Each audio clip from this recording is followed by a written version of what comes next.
Encounter with Ancient Egypt. My Horus, this video is purely for entertainment and does not infringe on copyrights or laws. The rights to the novel and image belong to the original author. We do not claim ownership. Don't like waiting and want to listen to this fanfic in full now? Subscribe to our Patreon, where you'll find the best fanfics. Chapter 26 Fruity Man.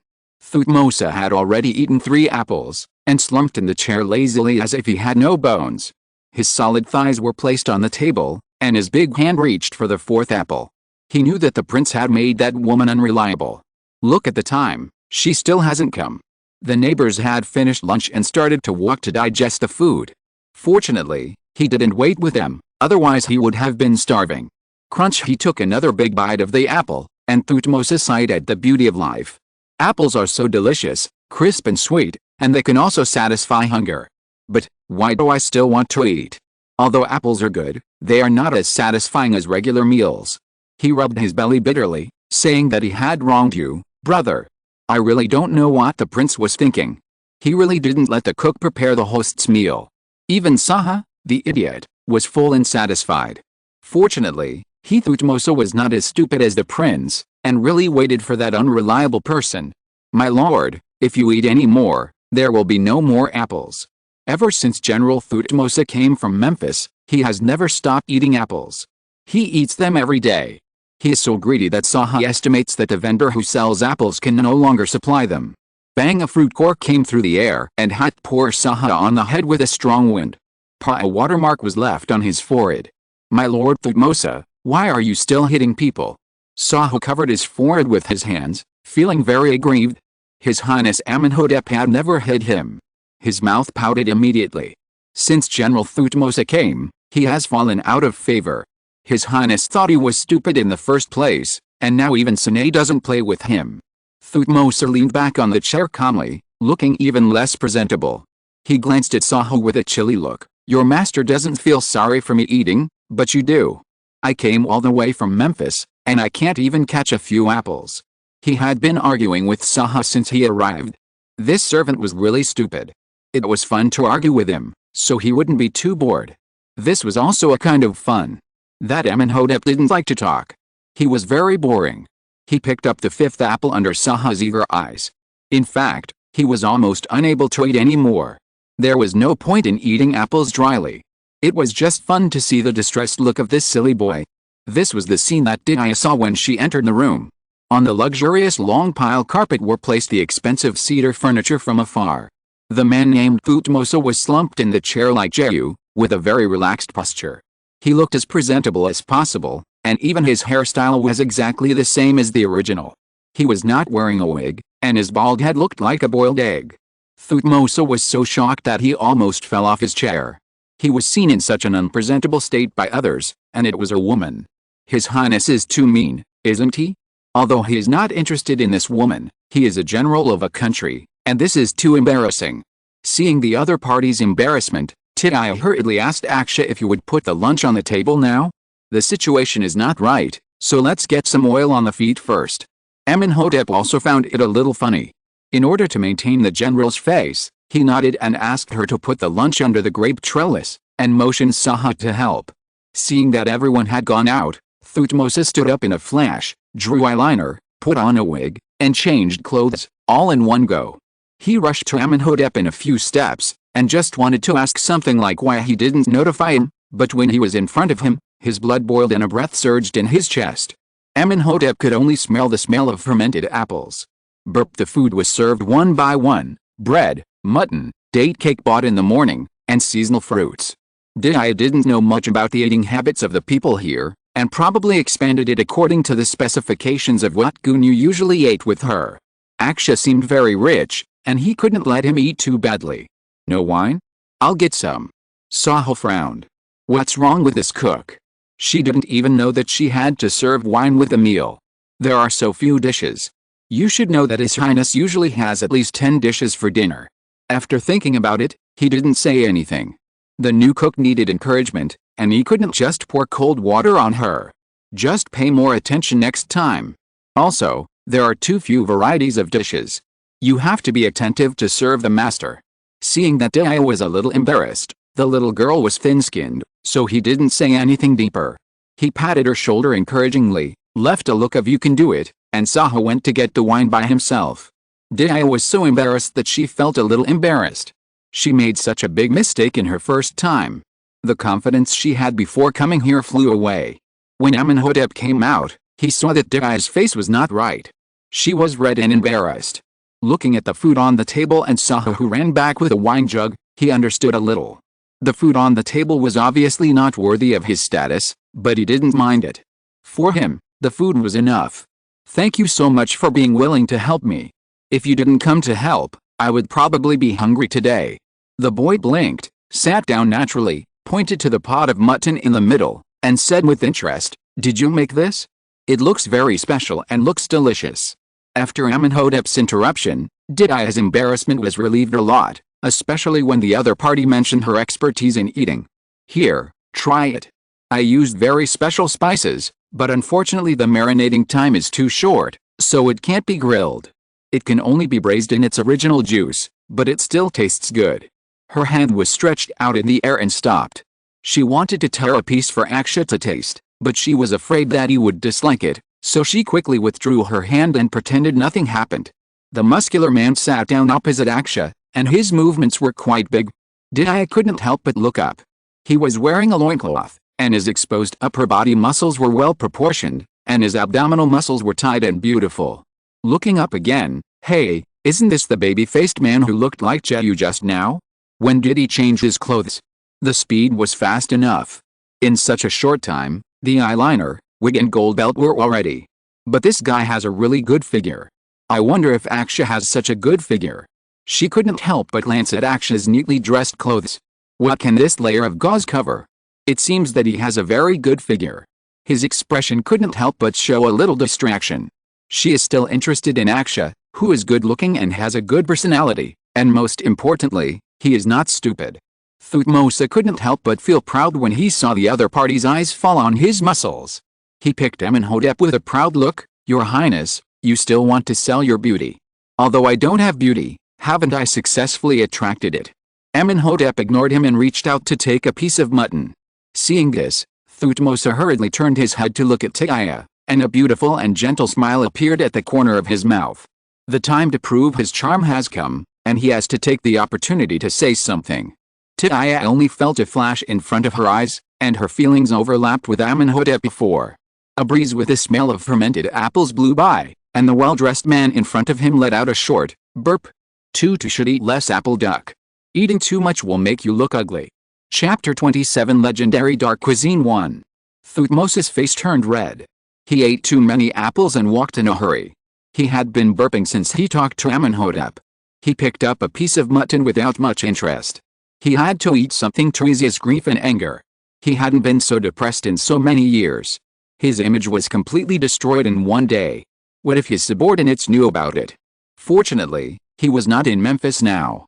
Unlike Amónhotep, Dia was a fool and couldn't hide her thoughts. She laughed out loud at that time. Thutmose's face turned black because of the laughter. Where did this woman come from? She dared to laugh at him like this. He was so angry that he wanted to say something, but he opened his mouth and burped again. This was over. Dia laughed so hard that her stomach hurt. She squatted down holding her stomach. She had to slow down. This guy was really a treasure.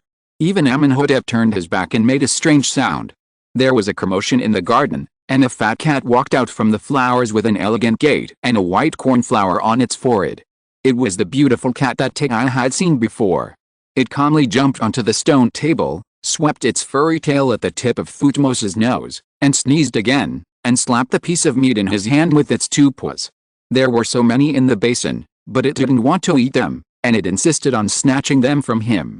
"Do you think I'm easy to bully? Get out, get out, get out." He pushed the cat to the ground a few times.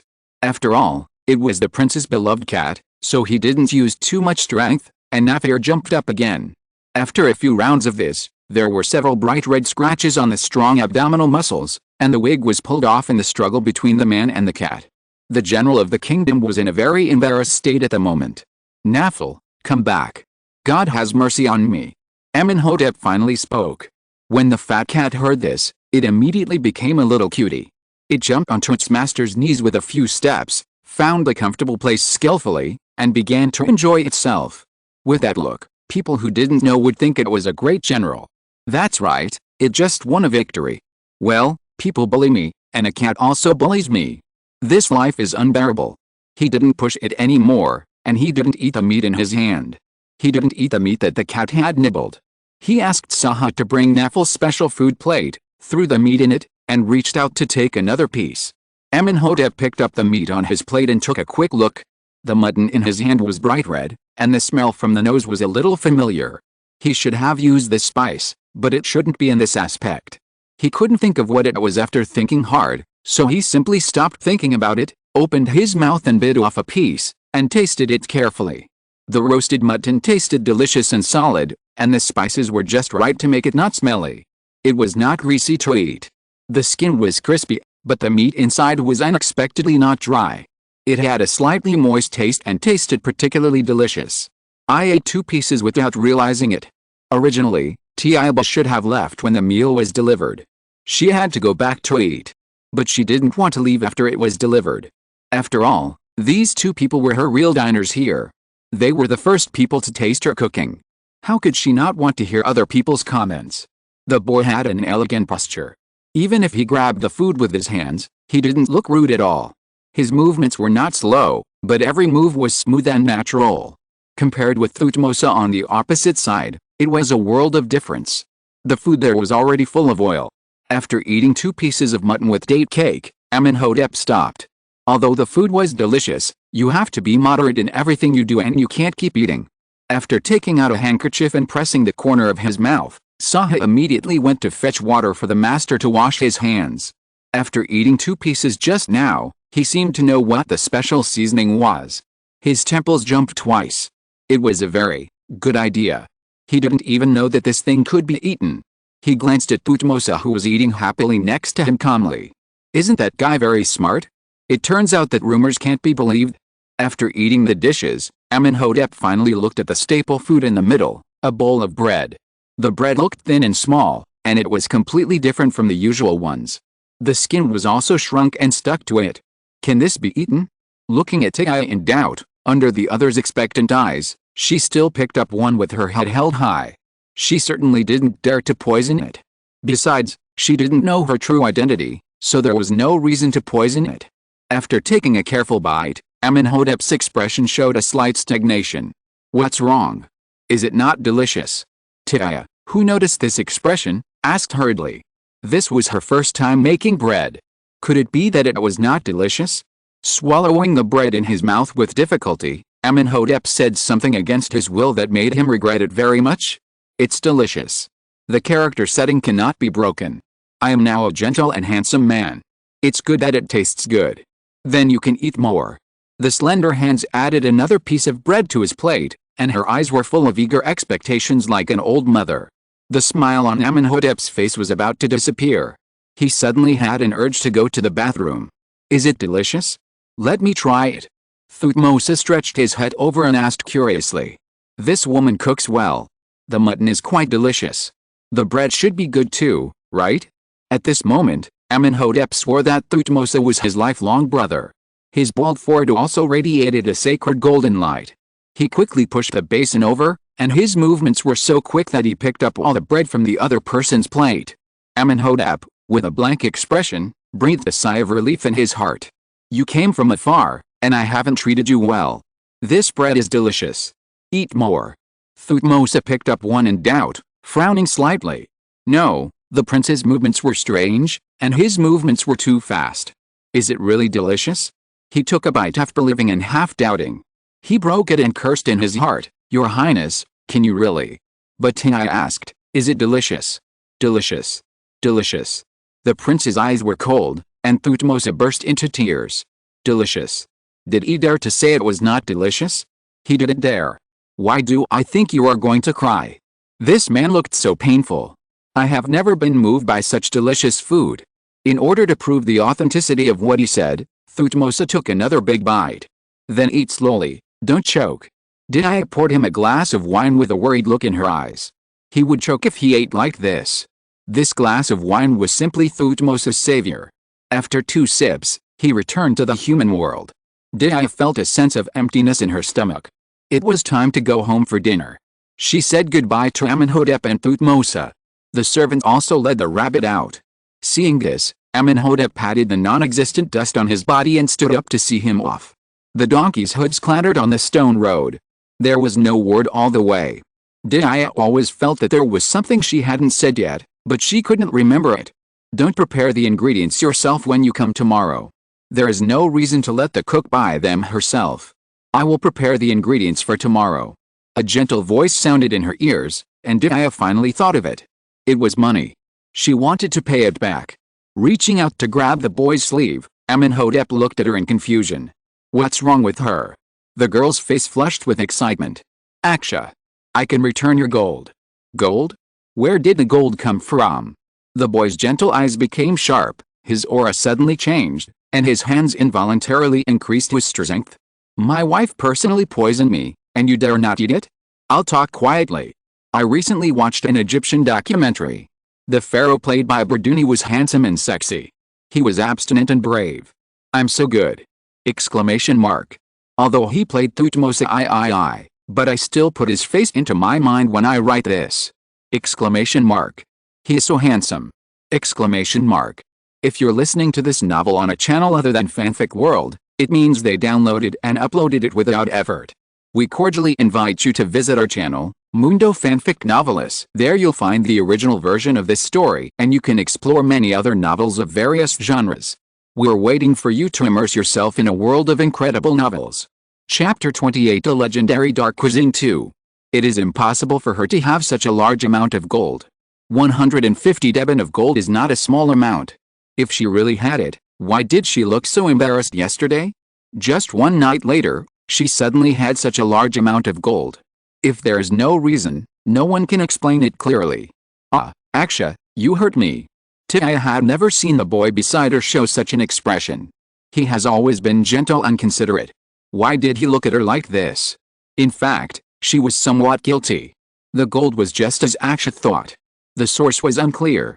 The criminals hidden in her home were enough to send her to the prison in Nakan City. How could she dare to answer directly? Is Aksha really trustworthy? Hearing this cry of pain, Amónhotep realized his subconscious action. He was secretly angry in his heart and blamed himself for being so impatient. He shouldn't be like this. If she really had something, he would undoubtedly alert the enemy. The movement of his hands gradually became lighter, and he naturally held it up. His eyebrows were slightly frowned, and his expression seemed to be self-blaming and distressed. I'm sorry, it's my fault. I was just too surprised. Sorry. Dia couldn't believe her eyes. His expression changed so quickly that everything that happened just now seemed to be an illusion. What kind of person is he? Is he really the same person as the gentle boy in her heart? The doubts in her heart gradually accumulated. She had only met the person in front of her 3 times. My father is in Thebes and sent some daily necessities. Although it is still far from the amount of 150 deben of gold, I can pay it back at least. After what happened just now, she decided to be careful and only pay back part of it slowly. 150 deben is a huge amount. It is indeed suspicious that she suddenly took out so much money overnight. Dia turned around and took a small bag from the rabbit, and then carefully held it in front of Amónhotep. There are 10 deben of gold in it. I really troubled you yesterday. That was the remaining money from the purchase of supplies in the morning. There was another bag on the other side of the rabbit, which was heavy and contained 150 deben of gold. This was originally going to be returned to Aksha, but she couldn't do it now. Fortunately, she didn't say that she would pay it all back. The gold in the 10 debens was not too much, but not too little either. Even a wealthy family could afford it. It was not surprising that Dia could afford it. The people living on the street were either rich or noble. Maybe he was just being too suspicious? Amónhotep believed in his intuition, although he had no definite evidence yet. Perhaps he should send an attendant to keep a close eye on it. He had made up his mind, but he didn't show it on his face. He still looked gentle. Amónhotep took the bag naturally, and the two exchanged pleasantries again. The boy was shining in the sun, and his brown-black eyes were gentle and moving. He didn't have to do anything, just stand there and look at her with this look, and she felt like she was melting. After saying goodbye to Aksha, Dia led the donkey on the way home. The turquoise on her wrist swayed, and her steps became lighter. There was a strange sound in her stomach, and she quickened her pace. She was really hungry and wanted to eat now. There wasn't too much mutton left, but it wasn't too little. When she was about to eat, Dia thought of the little boy who had bought her some time by accident. If it weren't for that boy, how could she have waited for Akshi's rescue? Eating alone is a bit lonely after all. Why not ask him to come and eat with you? Let him come out and eat something good. After prying the floor tiles with a crowbar, a bald head stuck out. Dia was a little speechless. Doesn't this sus have anything to do? Why is it always him? Where's I say? I made some food and want to invite him to eat together. She said this harshly. She really didn't have anything to say to Sus. Sus nodded at the big head and went back in expressionlessly. Her hand hurt so much now. She hated the big head so much that she wanted to play a game called whack-a-mole. After thinking about it, she gave up the idea.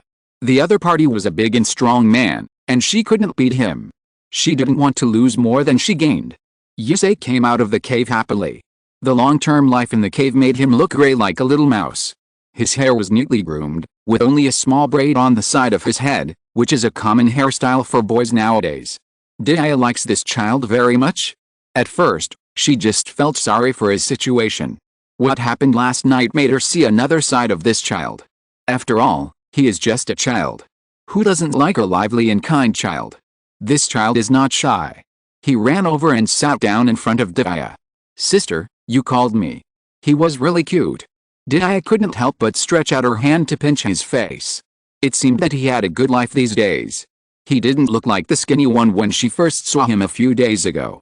The flesh on his face could be pinched. Yes, sister called you. Sister called Jehsekhara to come and eat delicious food. The mutton was no longer crispy after being left for a while, but it still smelled rich.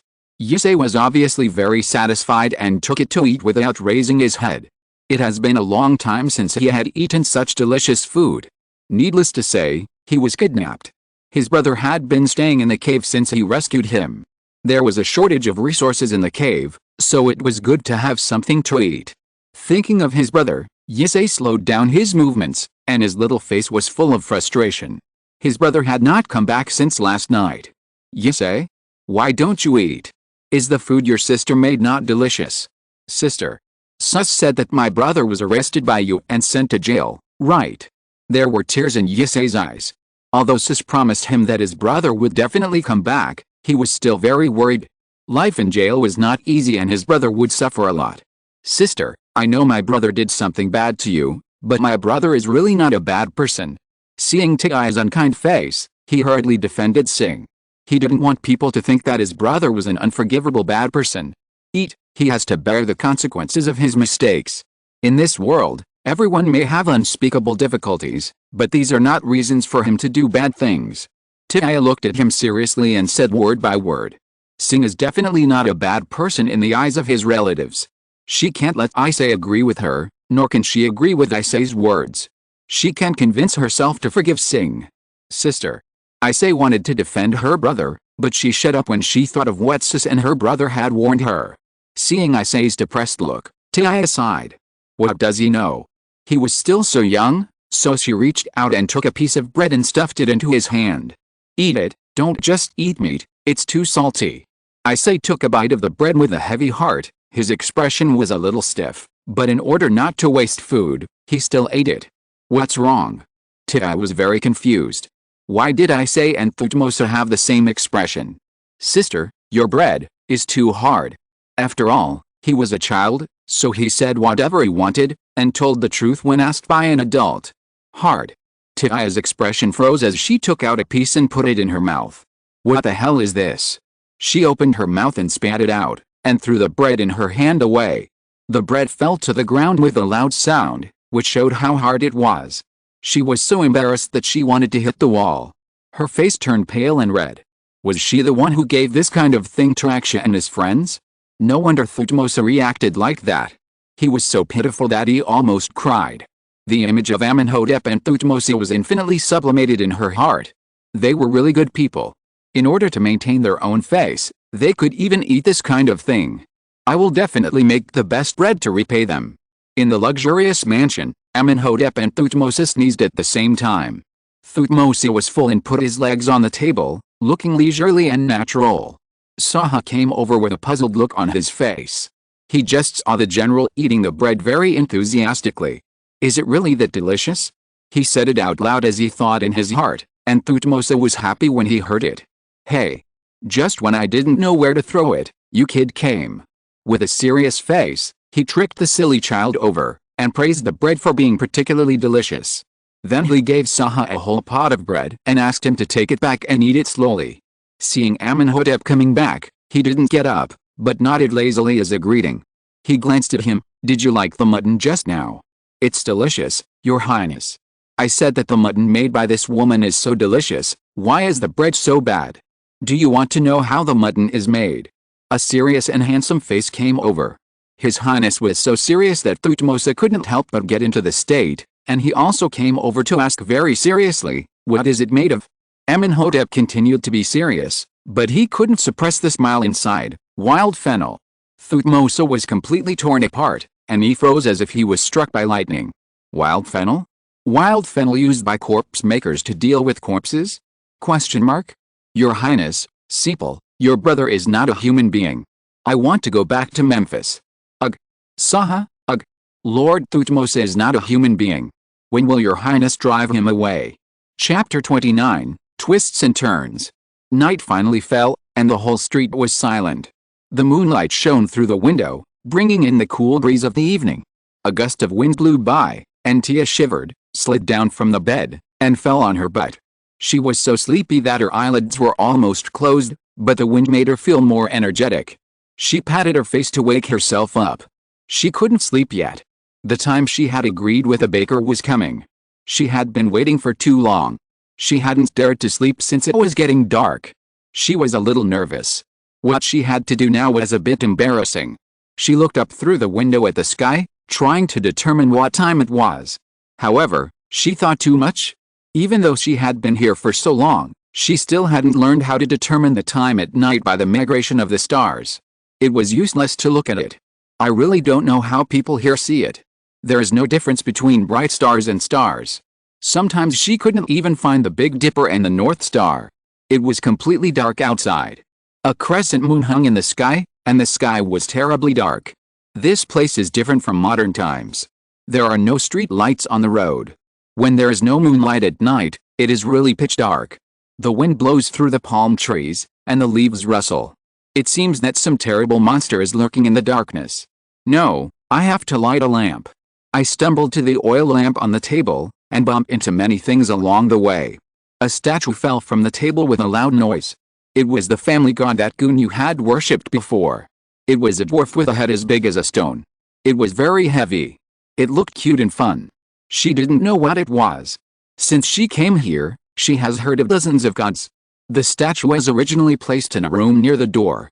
Every morning, she opened the door of the shrine to feel the glory of Ra. Several times, she wanted to take it out to play for a while because it was fun, but Gunyu ruthlessly refused. Once, he even discovered her little action and forgot the difference between master and servant in a hurry and clapped her hands. Some people are like this. The more they are not allowed to play, the more they want to play. Curiosity is more important than anything else. Obviously, she is such a person. While Gunyu was injured, she finally found an opportunity to take the statue out of the shrine and played with it for a day. She got into trouble just after playing for a day. It was dark, and the poor dwarf's nose was broken by the collision just now. This is the end. When Gunyu wakes up, she will definitely be scolded. There were 2 knocks under the floor. It must be that sus. Rolling her eyes, Tia didn't want to pay attention to him. He thought she was noisy. Are you kidding me? I am taking a big risk to help you get food, and you still think I am noisy? After carefully studying whether there's any possibility of remedy, my heart sank to the bottom of the valley. The nose was broken into pieces, and it is definitely impossible to repair it. The weird-looking dwarf lost his nose. His originally naive face became very strange under the dim light, and the broken face became more and more terrifying. She was a little scared. She felt that the statue was a little weird. No matter which angle she looked at it from, it looked at her with a gloomy look. The more she thought about it, the more scared she became. The hair on her body stood up. There were several noises under the floor tiles. No, you are not asleep anyway, so you should get up and wait with me. He pried up the floor tiles with a few moves and reached out to pull the person out. It was Sus who was down there. He was obviously very sleepy. His narrow eyes narrowed into a small slit. The sharpness he had when he first met him was gone. Get up and wait for someone with me. He dragged the person out of the cave in 2 moves. I can't sleep, but you still want to sleep. Thinking of this, I felt a lot more balanced. Why don't you sleep in the middle of the night? If you can't sleep, don't smash things. It makes me sleep badly. Rubbing his eyes, Sus was a little more energetic. She must be sick. She was still making so much noise in the middle of the night. Shut up. I'm still waiting for the bread I bought for you. Why should I wait here while you are sleeping soundly down there? You can get up and have fun. Buy bread? Are you sick? Why don't you buy it during the day? There are only 2 people in my family, and you want me to carry 1,000 loaves of bread back. What's wrong with 1,000 loaves? Is it that necessary? And deliver it in the middle of the night. Sus was obviously still asleep, and yawned and said in confusion. What did you say? Are you wanted criminals? Read it to me again. Wanted criminals. There are only 2 people in my family, and I buy 1,000? I'm afraid that others don't know that there are a bunch of wanted criminals hiding in my house, right? No, he's going to be mad at this. He doesn't know the seriousness of the problem yet, right? If he is discovered, according to Kemet's law, harboring wanted criminals will be dragged to the desert and sunned to death. Okay, keep your voice down. I know I'm a wanted criminal. Are you going to deliver it all at once today?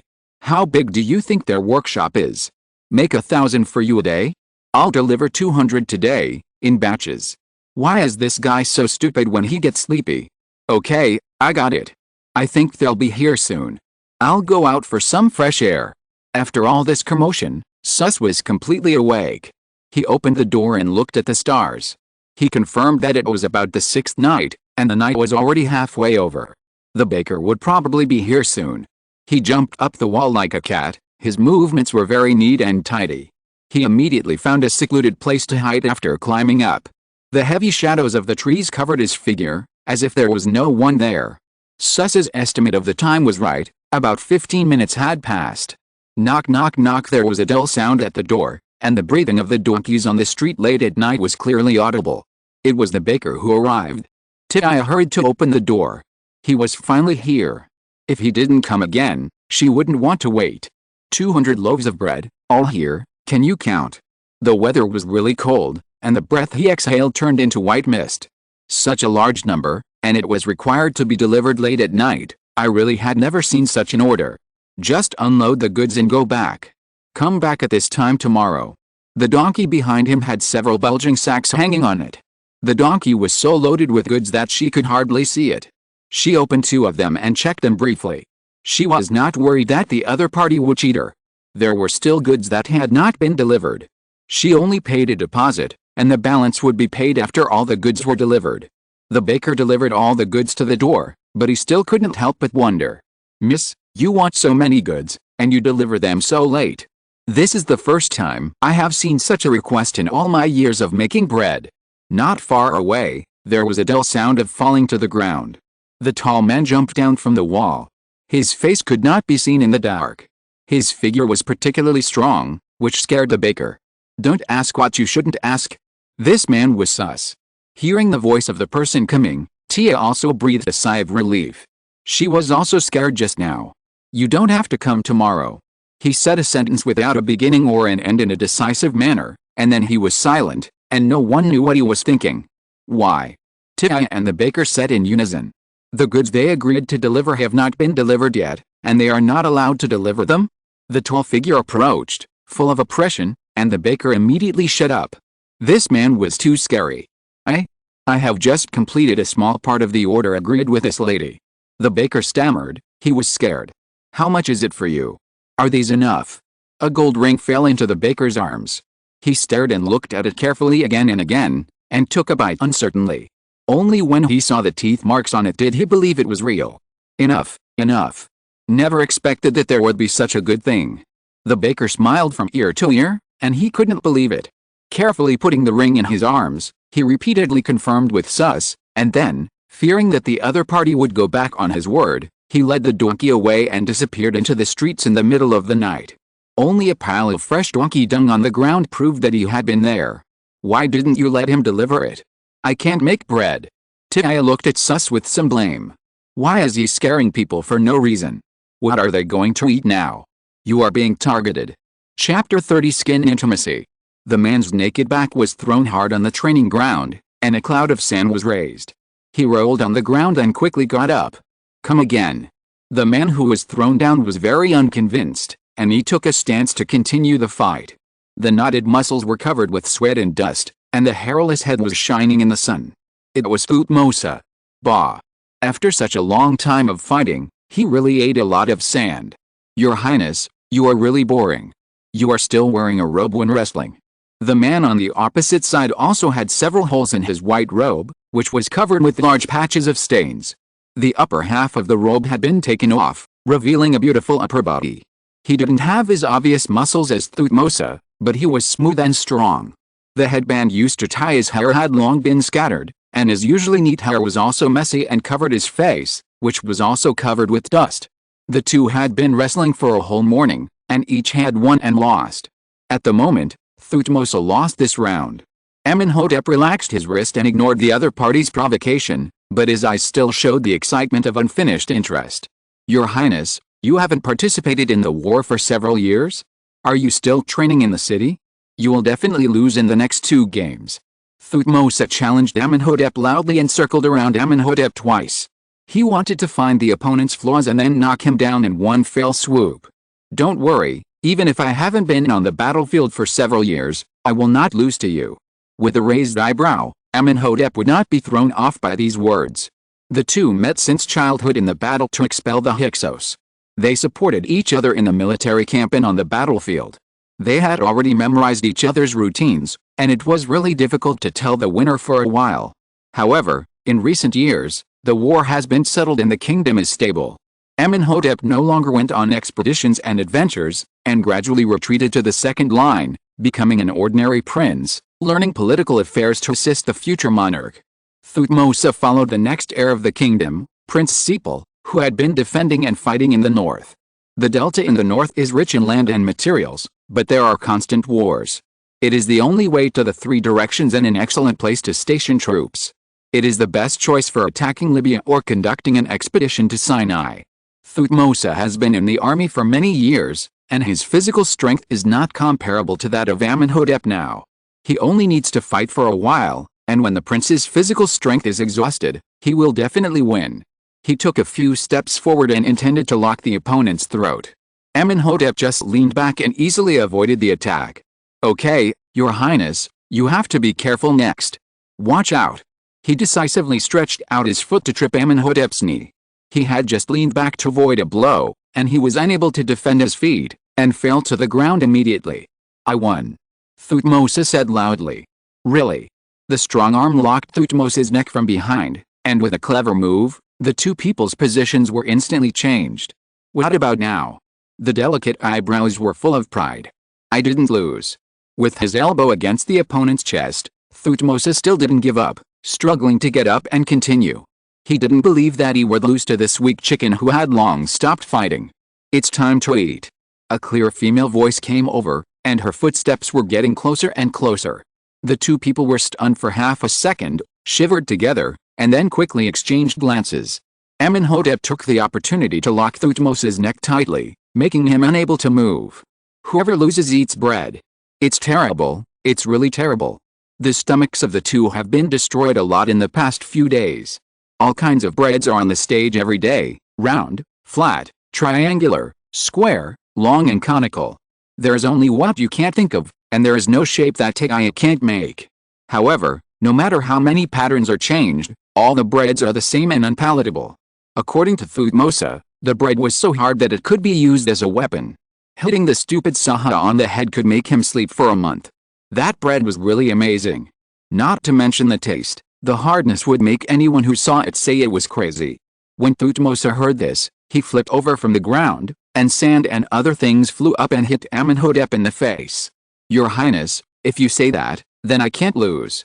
Let's make a promise. If you lose, don't cheat. The atmosphere between the two of them suddenly became heavy and serious. After all, no one wanted to eat, That bread. Thutmose was ready to go, and when he found an opportunity, he pounced on him, waving his claws and grabbing his shoulders. Amónhotep was not a pushover either. He stretched out his hand to block it, and all four arms were tripped. For a while, no one could move. Your Highness, give up. You can't beat me. I can fall for a whole day in the army. Although his hands couldn't move, his mouth could still move. Thutmose would not give up this opportunity. Give up? Impossible. After a long stalemate, Amónhotep finally found a flaw and kicked Thutmose in the waist, causing him to stagger in pain. He twisted his backhand and lifted the other man up and threw him on his back. Both men fell to the ground.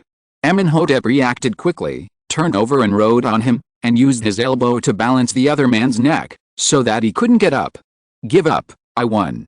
Sweat flowed down his forehead, and his hair was mixed with dirt and stuck to his face. He was so embarrassed at the moment, but the spirit in his eyes was getting brighter and brighter. Amónhotep hadn't had such a hearty fight for a long time.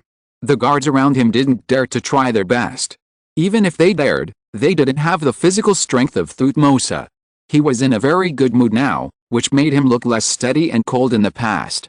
This made him more like a boy of his age, bright and outspoken. Going around the back of the house is a sandy area. The two men have been busy in there for the whole morning. They never come back to eat unless they are called. It's really worrying. Tiaya has come here early these days and is busy until afternoon before going home. Sus has already returned the baker's order. There is no other way but to study and do it by himself. There is not much time during the day. Poor Amónhotep and Thutmose have become the guinea pigs in Tiaya's laboratory. Eat. Don't fall. The two people in the sand are very affectionate at the moment. Aksha rides on Thutmose. Because of the depression, his upper body also leans down. The two shirtless men are skin to skin, and the picture is particularly harmonious. Tiaya can't help but think of some things that can only be understood but not expressed in words, not suitable for children, and cannot be described. It was as if they didn't hear Tiaya calling them at all. The picture seemed beautiful, but in fact, Amónhotep, admit defeat. Thutmose's eyes were bloodshot. I don't want to eat. Amónhotep gritted his teeth. I don't want to eat either. Just imagine, isn't this picture beautiful? Ha ha ha ha. Chapter 31, Gunyu recovers from injury. After a few days of recuperation, Gunyu was almost recovered. She was barely awake on the third day after the injury. Sing's kick was really heavy. Although she was almost recovered, Tiaya still insisted that she rest in bed for a while. The wound still looked scary after so many days. The medicine left by Sabri was unexpectedly effective. When the dressing was changed the next day, it had already scabbed. Now it was almost used up. They no longer had extra money to buy such a good healing medicine. Under Sus's unfriendly gaze, Tiaya chose to snatch food from the tiger's mouth. Even Sus, who was on the edge of a knife, proved that the practicality of this medicine should not be much worse. The first thing Gunyu did when he woke up was to confirm whether Tiaya was injured. After looking her up and down, he was relieved and recited a series of names of gods in a long voice, thanking them for protecting their little master. She still remembered the man who saved the little master at that time. His injury was not fully healed yet, and he was anxious to prepare something to thank the little master, so he asked Tiaya to come to thank him quickly.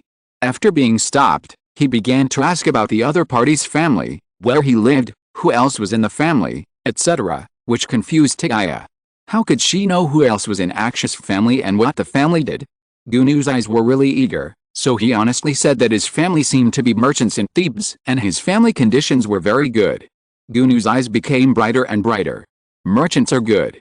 Although the identity of merchants is not as prominent as the young lady's family background, but with the current attitude of the adults towards the young lady, it is impossible to expect the adults to find a suitable family for the young lady. The young lady is not young anymore. Seeing Akaba going back and forth to ask for Melamonte to marry for others, the adults did not take Tiaya to heart at all. How could Gunyu not be anxious? The young man looks quite handsome and is a good match for the young lady. In addition, he saved the young lady's life. Where else in the world can there be such a suitable marriage? It's not that she didn't consider whether the man was married or not and wanted to force the two of them together. Nowadays, early marriage is indeed popular, and people get married at the age of 11 or 12, but that is relative to girls. There are many men who get married at around the age of 20. The two girls in Rhea's family are already 17 or 18 years old, and they are not married. Milamanta didn't get married because she deliberately wanted to marry the best, but Tia didn't get married because Rhea deliberately ignored her and didn't take her seriously at all. When her injury is completely healed, she wants to meet the young man again in person and see for the deceased master whether he is a good man worthy of Tia's entrustment of life. After saying this, Tia told Gunyu about everything that happened in the family recently, and the old lady's mouth became more and more surprised. How dare she, young lady? She is so bold to make a deal with the bad guys? Isn't she afraid of getting into trouble in the future? The notorious bandits of Helisha are so fierce. How dare she bargain with such people? Does she want to die? Miss, how can you make such a deal with them? What if they turn against you? What will you do in the future? Gunyu held Tia's hand tightly in a hurry. Let's report to the police. Letting such a person at home is no different from being in the same room with a poisonous snake. How can you make such a decision, miss? The poor old servant was scared. Tia could only comfort Gunyu carefully and told her all her thoughts. They would naturally leave after digging through the city. She also took the wealth from them. Tia did not completely trust Sis and the others. Although Gunyu is almost fully recovered now, if she wanted, she could take Gunyu with her and then seek the help of the guards in the city to catch them all. But she didn't want to do that. She had promised Sis that unless things developed to a certain extent, she didn't want to be the one who broke her promise. What's more, people have feelings. These days, Issei kept calling her sister all the time. How could she be so cruel as to arrest them all? After hearing all of this, Gunyu felt very uncomfortable. The old lady's eyes were red, half moved and half distressed. The young lady owed such a large sum of money for her, made deals with bad people, and even worked as a cook for others regardless of her status. How much grievances must the young lady have suffered? Thinking about it, tears could not stop flowing. Why did she ask the young lady to do this for her? She felt sorry for her dead master. Dia started to coax her in a hurry again. Women, why do you love to cry so much? Crying is fine, but it's so hard to coax. She has now completely forgotten how she hugged people and refused to let go when she was rescued by Amónhotep, and how she rubbed people with tears and snot. Gunyu was very scared of the extra people in the family at first, but these days, she has turned a blind eye to them, and even got along well with one of them named Hester. Hester was one of the female slaves, the one Dia saw in the slave market. She was a loyal follower of Singer and a neighbor living in the same village. The news in the chat seemed to be that Singer's mother had chosen him as his future wife. It's just that they haven't married yet. After leaving the slave market, she is no longer as miserable as she was before. Her life should be quite good. Her dark yellow skin is not as rough as the woman on Kemet Street. Instead, it is delicate and shiny. Her short hair is neatly combed, and her delicate eyebrows reveal an unignorable tenderness. Hester is a traditional and virtuous woman. After Tia allowed her and Issei to go out for a walk from time to time, she managed the house in an orderly manner. If she and Singer really got married, the man would go out to rob, kill and set fire, and the woman would stay at home to handle housework and take care of the children. Isn't this childhood sweethearts? The man farms and the woman weaves? Oh, no, for these two people, it should be the man who steals and the woman who weaves. Think about it, Singer is really not worthy of Hester. Such a delicate girl, with such a cruel and strong man, bah, a flower stuck in cow dung. But Hester definitely didn't think so. Whenever she mentioned Singer, everyone could see the love in her eyes, which was so full that it was about to overflow. Everyone knew that she loved him. With Hester's personality, she would not have come upstairs. Since Sis found out that Tia was being followed that day, she had no choice but to come up. The reason was simple. The bread made by Tia had eaten away the rotten teeth of an unlucky brother below. It was really hard, and Sis's dagger had a hard time cutting it. There was no other way. The old servant couldn't work yet, so Hester had to come up and make food with Tia. Only in this way could they eat bread for a few days. Gunyu couldn't stay for a few days, and couldn't bear to see his young lady busy while he was lying there doing nothing. Soon, he mixed with Hester and got busy together. It's true that three people can do it much faster than before. At the beginning, everyone did their own things, and the people below were eating like scratching lottery tickets. Who knows, the unlucky guy might draw a surprise bread. They even secretly named the bread that Tia made, Stone. Later, they could no longer tell the difference between them, and no longer had any surprises. Because one day, Tia was free and watched the process of others making bread carefully. She finally found out why it tasted so bad. She said that she always felt that there was something missing. That? Akaba is the matchmaker. Sorry, I almost forgot it when I was playing games today. Chapter 32 Illiteracy Exposed. It's time to eat. The female voice was clear and sweet, but it was like a ghost urging them to die at this moment. The two people in the room lowered their heads, busy with their own things, pretending that they didn't hear anything. She came with a stone. She came in on the dark clouds. Even Amónhotep couldn't stand it anymore. He felt that he would not be able to pretend in a few days. Sun God, save me. The bread she made was too hard to swallow. He felt that if this continued, he would not be able to wear his mask for a few days. He wanted to arrest Tigh now. Put her in jail and torture her. What else can't be said? Why bother to make yourself suffer? I couldn't help but doubt my decision. The entourage sent a few days ago didn't monitor anything useful. They just said that it was a very ordinary family and they didn't go out much. In the past few days, only that person went in and out. There was nothing suspicious. I could only let the entourage continue to monitor and report if there was any movement. Recently, there have been more official duties, and the number of guards sent by the palace has also increased. It seems that I will not be able to rest in Nathan for long. In 2 months at most, I will leave Nathan and go to Memphis to hand over the affairs. My brother Sepal is afraid that he will really return to the arms of the sun god. People with malaria are almost incurable. Medicines have little effect on them. The disease will not let anyone go just because of their noble status and huge wealth. Amónhotep still remembers his brother, the heir to the kingdom, the invincible warrior Sepal.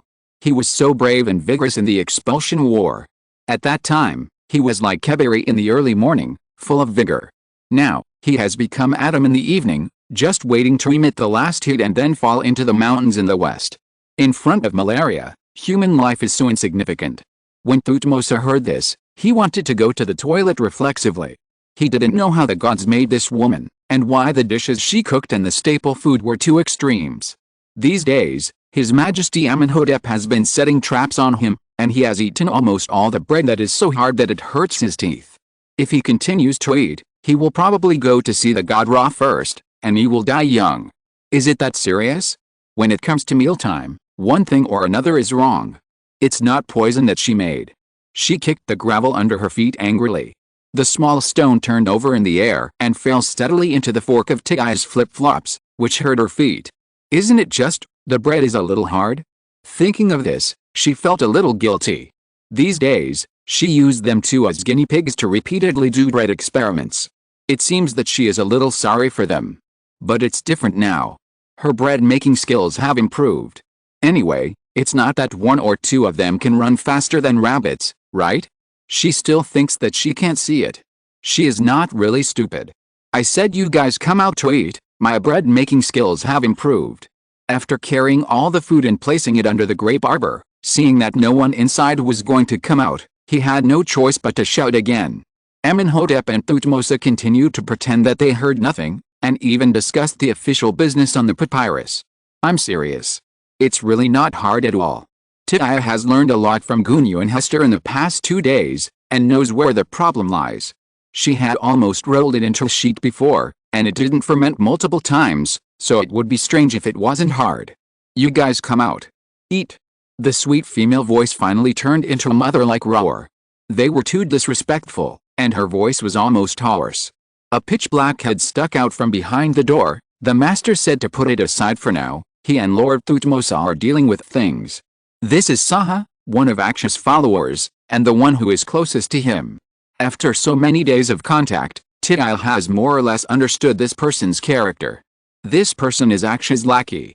He has come out, which means Aksha and the other two are determined not to eat. You don't want to come out, right? I will catch you out myself. Seeing that the woman was about to rush in if he was not stopped, Saha bit the bullet and stopped her. He couldn't let others disturb His Highness. Wait, the master and the others are doing business. His Highness had explained that his identity could not be revealed in front of this person, and Saha couldn't do it too obviously. Are you sure they are doing business? They just don't want to eat. He pulled away the lackey like an old hen protecting her chicks, picked up a piece of bread and rushed in regardless. She wanted to show them that a bread was really edible. She She took a piece of bread. Oh my God. Is she angry and going to commit a crime? No. I also want to protect His Highness. Saha has always been a little bit stupid in his head, and regardless of the feasibility of what he thought, he hurried in. Actually, what Saha said this time was not wrong. Amónhotep was indeed busy with official business. The papyrus rolls shipped from Thebes were stacked in boxes, so many that he couldn't finish reading them all night long. But Thutmose was not like that. He simply didn't want to eat. Hearing the sound of running footsteps coming from the door, he hurriedly took out a roll of papyrus and pretended to read it, pretending that he was also busy. Amónhotep took the time out of his busy schedule to look up at him, and then he reminded him without saying a word. Thutmose was too obvious. What was he looking at when he had it all turned upside down? As the saying goes, it's better to let a friend die than to let me die. Amónhotep decided not to remind him and let him be caught in the act. Huh? Are you really busy? Tiaia rushed in and felt that she was wrong. The two people in the room looked really busy. Aksha leaned over the table with a long feather in his hand. A flat papyrus was spread on the table. Next to him was a shiny shell palette with red and black paints piled on it. He was dipping one of the paints and writing something on the paper. His attitude was correct and serious. Tiaia was immediately attracted by him. How did the saying go? A serious man looks the most handsome. She couldn't help but walk a few more steps over there, wanting to take a closer look. Amónhotep also felt someone approaching. The things he wrote on his hand were not important documents, so he went ahead if he wanted to see them. Lines of hieroglyphs bloomed under his pen, which were more neat and beautiful than the murals Tiaia had seen when she traveled in Egypt before. In the end, she couldn't bear to disturb him. He looked too serious. Turning to look at Thutmose, his round head nodded from time to time, as if he saw something important, pretending to be serious. Tiaia also leaned over to take a look, a little curious about what he was looking at and shaking his head. A head came over, and Thutmose woke up. He was about to be discovered. He realized that he was holding the papyrus scroll upside down. I see your expression. This is quite interesting, isn't it? What's written on it? Is it a story? He looked left and right but couldn't understand, so he simply asked out loud, since he didn't look busy anyway. Thutmose turned around suddenly. Didn't you see that I'm holding it upside down? Wait. He seemed to hear something wrong. What was she doing? You can't read. Sorry, I'm so busy on the weekends. Woo. All the copies are piled up by the weekend. Chapter 33 A Papyrus. Yes, I can't read. Is there anything strange about that? Why was Thutmose so surprised? What's so strange about that? 70% of the people on Kemet Street are illiterate. Amónhotep couldn't help but look up. This was actually quite strange. The noble girls of Kemet had to read and write so that they could manage the various affairs of the family after they got married. Don't you read? You live on this street, so what does your father do? This was incredible. Thutmose was very puzzled. The courtyard on this road could be said to be a very expensive piece of land. She lived here and was the real owner. How could her family let her know nothing? You know, noble girls not only have to read and write, but also learn various etiquette, singing and dancing. After so many days, he didn't find any signs of these in her. This person is worth exploring. No wonder, Your Highness. I've gone too far. Could she be pretending to be illiterate? My father is in Thebes, he is an official. Although I don't know why Thutmose asked this, it's okay to say it. Is it strange to be illiterate? Thebes? Official? What official is your father? Amónhotep couldn't write anything more. He and Thutmose looked at each other. The latter hurriedly asked, if your father was an official of Thebes, why was she involved with Singer? People who can hold office in Thebes usually don't have too low an official position. Could it be that the enemies of the kingdom have infiltrated Thebes? Oh, Thutmose, why are you so excited? She was shocked by his reaction. Why was he so startled, as if something had happened? I don't know what my father does, I just know he is an official. It seems a bit foolish to say this, but she really doesn't know. Rhea usually goes out early and comes back late at home. Besides, how could she, a marginal figure, meet Rhea? Rhea knows that she is good enough. No way? He is your father after all, you don't know what kind of official he is. Her answer was too perfunctory. Who would believe it? Thutmose asked suspiciously. Thutmose, why would I lie to you? Of course what I said is true. She was a little angry. What's the benefit of lying to him? What's the point of lying to others about such things? Are you not valued at home? A gentle voice sounded, and Amónhotep looked up. The boy's eyes were clear, like the stars in the sky at night, with gentle eyes, a wave of light, looking at him, and instantly drowning people in it. Right, my father doesn't like me very much, otherwise I wouldn't be left alone in the city of Ken. From their conversation, Amónhotep also caught some clues. Tiaya's expression didn't seem to be a lie. As a noble, she couldn't even read or write. It can be seen that she was not having a good time at home. Tiaya's eyes unconsciously looked at the paper roll in Thutmose's hand. She was still thinking about this matter. What interesting thing was he looking at just now? It looks quite funny. Do you want to see it? Thutmose glanced at Amónhotep. There should be nothing in it that he couldn't see. He raised the paper roll in his hand like a cat. She was quite enthusiastic and it was hard for people to ignore her. Tiaya couldn't help but roll her eyes at him. What am I looking at? I can't read. Then why are you always staring at me? Am I good looking? A big face came over. Are you kidding me? How can you be good looking? Do you think your bald head reflecting the light is good looking? He thought it in his heart and said it out loud, which made Thutmose so angry that he fell backwards. In fact, Thutmose was also good looking, with long and straight eyelashes like crow feathers, and big and bright eyes, which were bright enough even without makeup. But who can compare with him in terms of good looks? With a statue like Amónhotep next to him, he certainly doesn't look that good looking. Okay, I look better with a bald head. He unfolded the papyrus roll in a serious manner, as if he had seen something very funny, and laughed loudly with his hands clapping, and couldn't stop laughing. Who wrote this? What he wrote is too interesting. The paper roll he pulled out was written by an expedition officer, and it recorded some of his observations and experiences. Although it was interesting, it was far from being as good as Thutmose's. His Highness Amónhotep was indeed famous for his beauty in Thebes, but he was not as bad as she said, and there were many people in Memphis who wanted to marry him. She made him say that he was useless. The more he thought about it, the angrier he got. He did this just to piss her off, deliberately making her curious, but not telling her what it was, making her curious to death. To be honest, the more he did this, the more curious Tiaya became. What on earth was written on it that made him laugh like this? She still kept a trace of vigilance in her heart. He must have done it on purpose, teasing her on purpose without telling her, so she wouldn't be curious. She wasn't at all. She thought so in her heart, but it was like a kitten scratching her heart. If she didn't know what was written on the paper today, she would not be able to sleep when she went back. She looked at her nose and her heart, and she deliberately ignored Thutmose. He just laughed. I don't want to, and I won't ask. You will be bored soon. The other party didn't move or talk. Thutmose gradually felt bored. There was no point in laughing dryly here, but he believed that she must be curious and just didn't want him to succeed. The crossed legs swayed back and forth, and the cloth on them swayed with him. The white linen was decorated with long tassels, which gradually attracted the attention of a creature. Nafir rushed from the door, grabbed the tassels on his waist with one claw, and had a lot of fun. Thutmose's face turned black. It was this stupid cat again. His waist chain is very valuable, okay? It's pure gold. He reached out to take it back. Nafir's hair exploded, and he purred.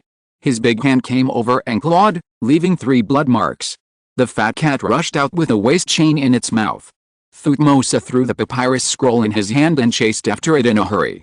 He must catch this stupid cat that always goes against him today. Amónhotep picked up the abandoned papyrus scroll from the table with his bony hands and slowly unfolded it. He was a little angry and amused. That's how Tu was, enjoying teasing others. He raised his hand and waved it in front of Tiaya's eyes. A faint fragrance came from his nose. The smell was fresh but very intoxicating, reminiscent of a cool breeze. The people of Kemet are very good at using various spices to increase their charm. Most of them are very strong and a little pungent. This is the first time she has smelled this smell. She couldn't help but flutter her nostrils and sniff around twice. It smells so good. Amónhotep was speechless. Was he being teased? He cleared his throat uncomfortably. Do you want to know what's on it? I stopped updating yesterday, but I'll update twice today. Good morning, my friends. Chapter 34 Voyage Log. The yellowed paper roll unfolded inch by inch in front of Tiaya as she wished. With just one glance, she realized that she had a problem. What's the point of you bringing it to me and opening it? I can't read. She looked at Amónhotep with a puzzled look. Are you kidding me? You know I can't read. There were neat rows of hieroglyphs on the paper roll, which vividly depicted shapes such as people and water waves. They were written in red and black. If Dai saw it, she could only tell the difference in color. What was written on it was completely in the dark. The other person holding the paper roll looked at her with a smile on his face. It was obvious that he had no good intentions. Aksha is such a bad guy. He is obviously in the same group as Thutmose. They are teasing me together. She couldn't help but raise her eyebrows. Well, none of you are good people. Seeing that the girl in front of her was about to explode, Amónhotep also put away the smile on his face. Put away the documents on the table and spread the paper roll flat. This is a sailor's diary. He traveled to many places and wrote down what he saw and heard. Amónhotep took a stone ornament beside him to hold down the edge of the rolled paper and said in a gentle voice, "Sail diary? Sailing on the sea." Tiao hurried over after hearing this. Sailing diary? Could it be a sailor? Then has he been to the distant east? Has he seen ancient China? Well, yes, mainly to some places in the east. The person who wrote this diary was a captain of the expedition. He sailed down the Nile River until he reached the coastal delta, and then sailed east along the northern sea until he reached Lachinu, bringing back countless rare trees and precious gems. East? Is it along the eastern sea, sailing eastward after leaving the strait to reach a very far place? When it comes to the east, Tidai's eyes suddenly lit up. Will these two ancient civilizations have any intersection? Amónhotep couldn't help laughing when he circled his slender fingers and tapped her smooth forehead affectionately. PFFT, what are you thinking? How can a ship withstand the wind and waves of long-term sailing on the sea? He was right. Most of the Kemet ships were made of sedge bundles, and those used for sailing were also made of wooden boards. It was okay to sail near the kingdom, but if it went further, in the rough ocean, it would only be overturned by the wind and waves and buried in the belly of fish. What's wrong with you? Amónhotep looked at her in confusion. The girl who was still chattering just now was silent now.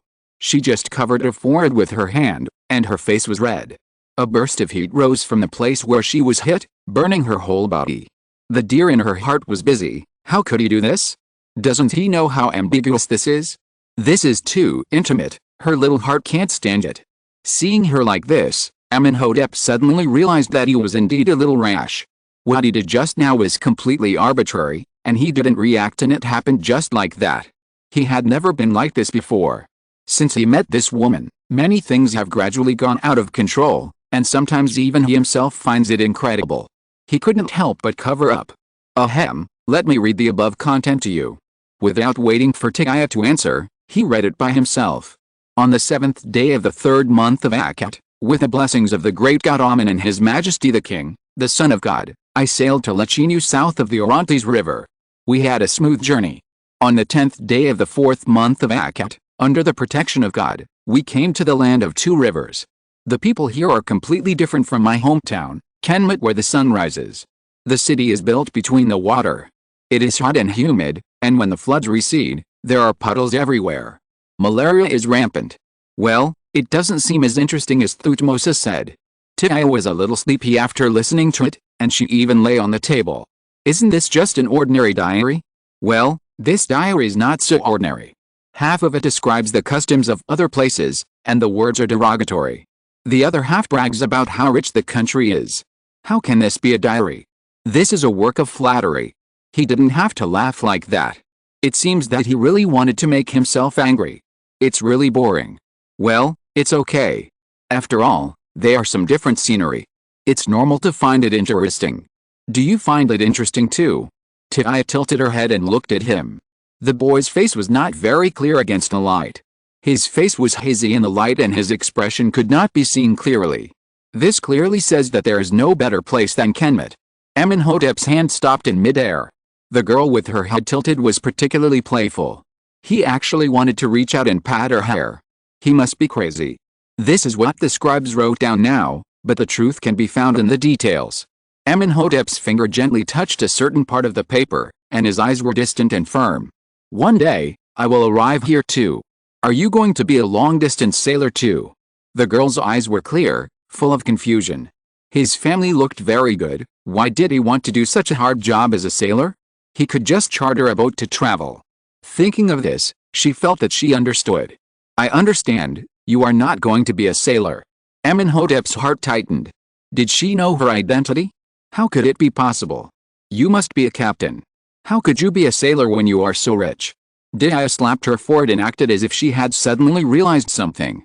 That's right, as a captain, you don't have to do anything, and you can also enjoy the scenery along the coast. Amónhotep was speechless with his heart hanging down. Does this person have to breathe so hard when talking? If this person was Thutmose, he would have kicked him long ago, okay? Why is she so stupid? The palms behind his back loosened, and he found that his palms were actually sweaty. He didn't know what he was worried about. If she really knew his identity, could she still sit here peacefully like this? Why do you write with different colored pens?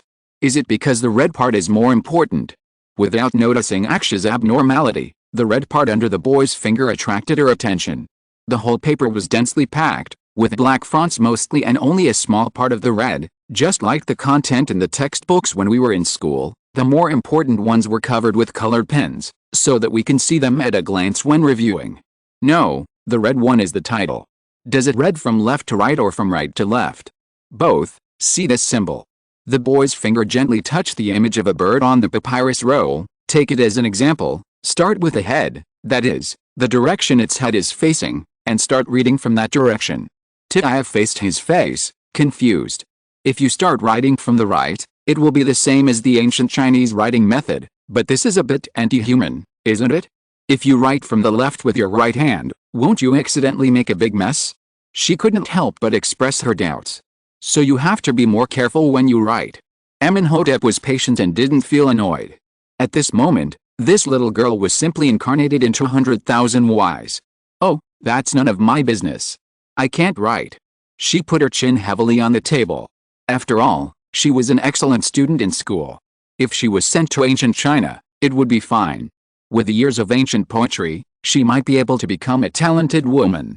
But she happened to be in ancient Egypt. Now, she has become illiterate. The huge gap made her feel a little uncomfortable, and it showed on her face. The little girl didn't know what she was thinking about, and her bangs drooped down as if she had lost her spirit. The hot weather also made her sweat a lot, and her hair stuck to her face. The whole person seemed to have been drained of his anger all of a sudden. The words on his lips came out inexplicably, and even he himself was stunned for a moment. I will teach you to write. Okay. Then you can teach me tomorrow.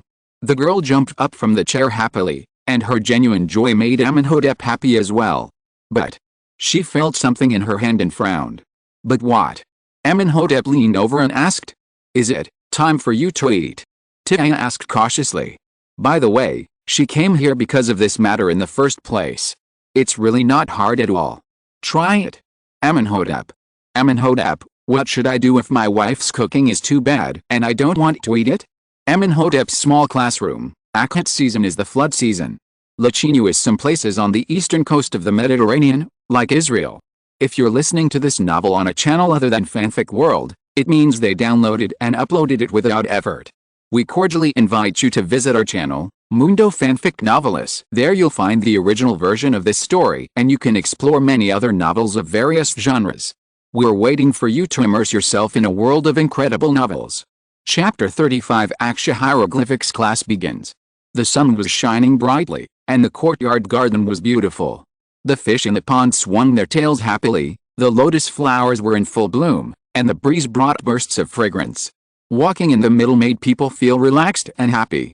A young man in white was sitting on the stone steps by the pool, leaning back slightly. The long wind blew up his clothes, and his body outline was outlined very clearly. He was tall but not thin, and his strong arms showed the hidden strength in his body. His eyes were slightly closed, and his thick eyelashes cast a fan-shaped shadow on his face. The corners of his beautiful lips were slightly raised, and he was very comfortable. Amónhotep was a little tired these days, and he finally took the time to rest by the pool. A few days ago, an inadvertent sentence brought him into the bottomless abyss. He never expected that teaching people to read and recognize characters was more difficult than handling official business. He was almost driven crazy and couldn't stand it anymore, so he came out to breathe. To be frank, Amónhotep was a good teacher. He did everything a good teacher should do conscientiously. But the student he taught was not a good one. Was he a student? Tia, she was just a piece of wood. A rotten one at that. He didn't know how he got through these days. This way of getting along was not right. Being strict was not right, and being indifferent was not right. He was overwhelmed. It was not that the other party did not have the attitude to study hard, but he really couldn't stand this kind of mistake after mistake. He couldn't help but think of the time when the core teacher taught him. It wasn't that hard, was it? Why was it so hard here? Or was he not cut out to be a teacher? He had a headache. He felt a headache and felt a little depressed. It seemed that he was really not suitable for this job. He felt that his patience was almost exhausted. He had a lot of official business to deal with every day, and he had a stupid student who made him exhausted every day. He shouldn't have said this.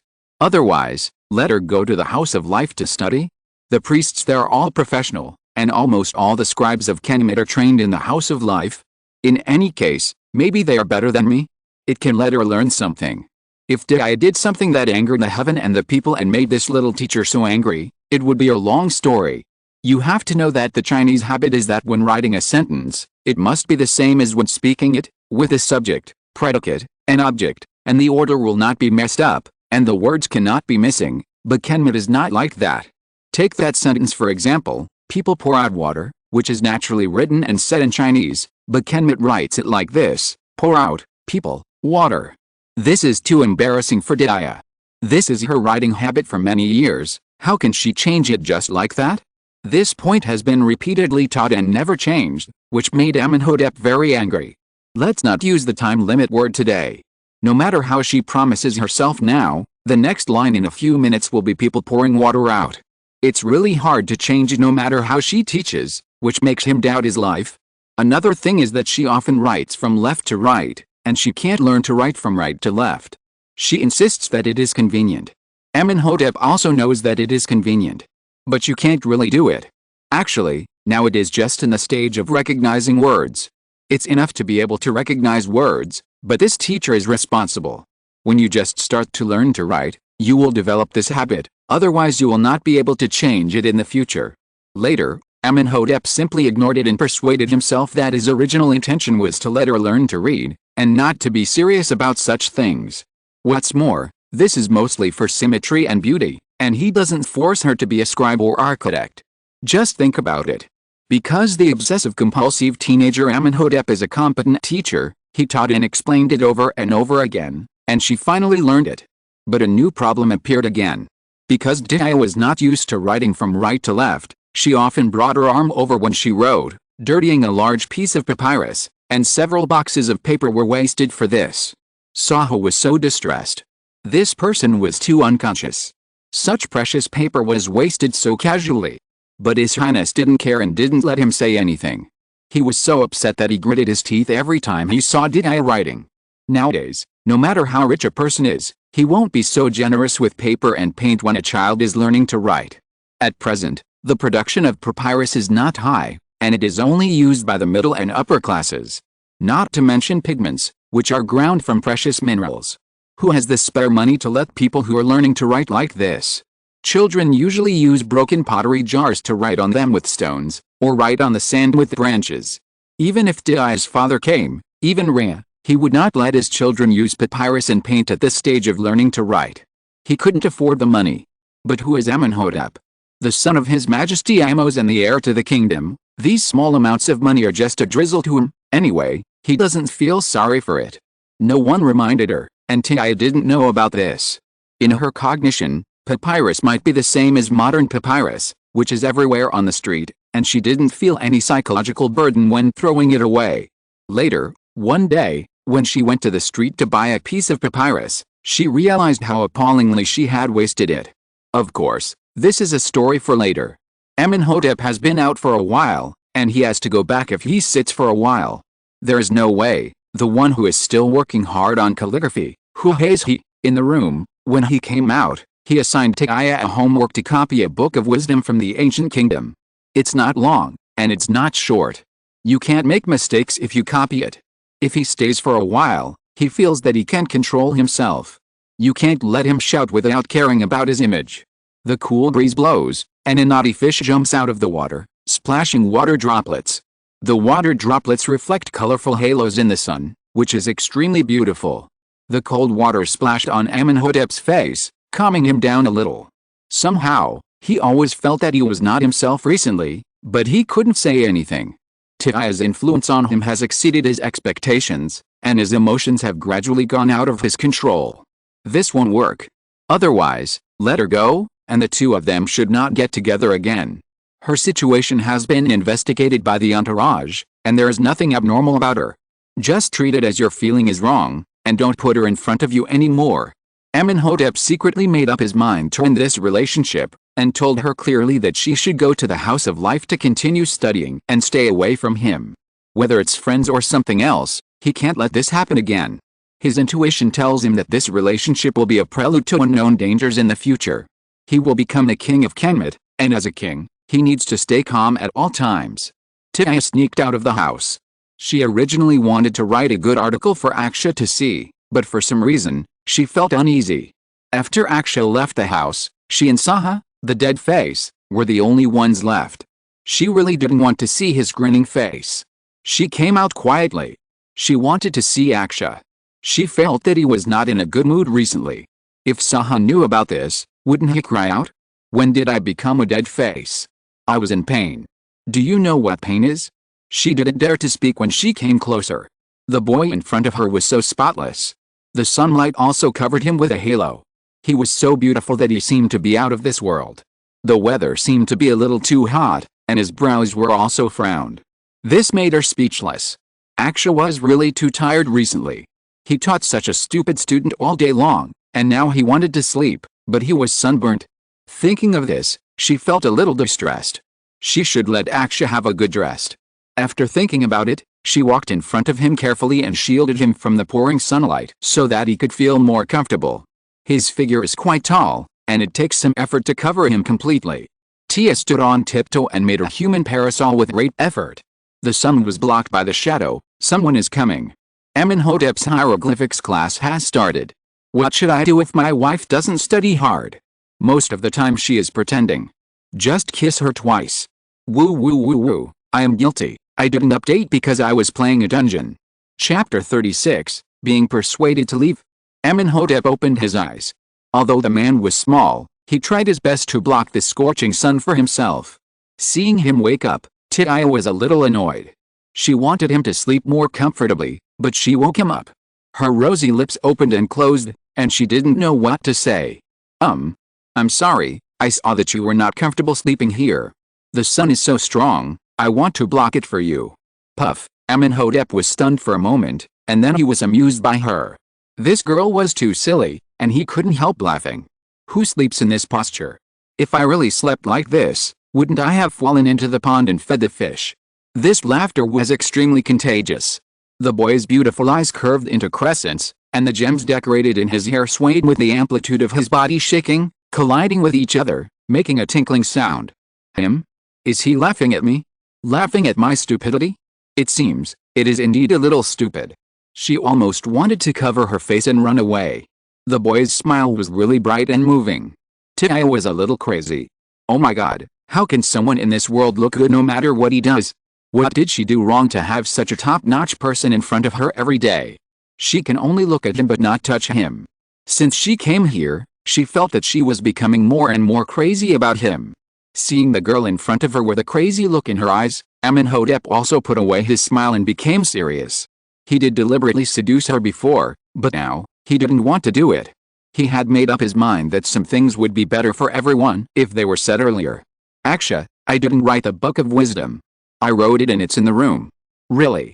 I know I haven't learned well these days, but I will definitely make rapid progress in the future. I promise. Seeing the beautiful boy frowning, she immediately patted her chest and promised. It's difficult. Why is he angry again? What she feared most these days was Aksha's behavior. When he did this, it meant that he had done something wrong, and he would take out something like a ruler to hit the palm of his hand. The boy who was originally pleasing to the eye turned into Tia's nightmare during her school days. His face gradually overlapped with the strictest teacher in school, which was suffocating. He hurriedly stated that he had really done his homework, fearing that the other party would take out a ruler to hide him.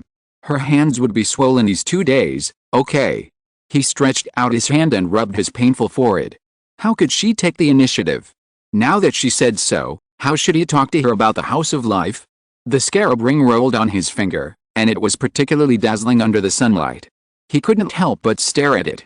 It was given to him by his father at his coming-of-age ceremony. He had been wearing it for so many years.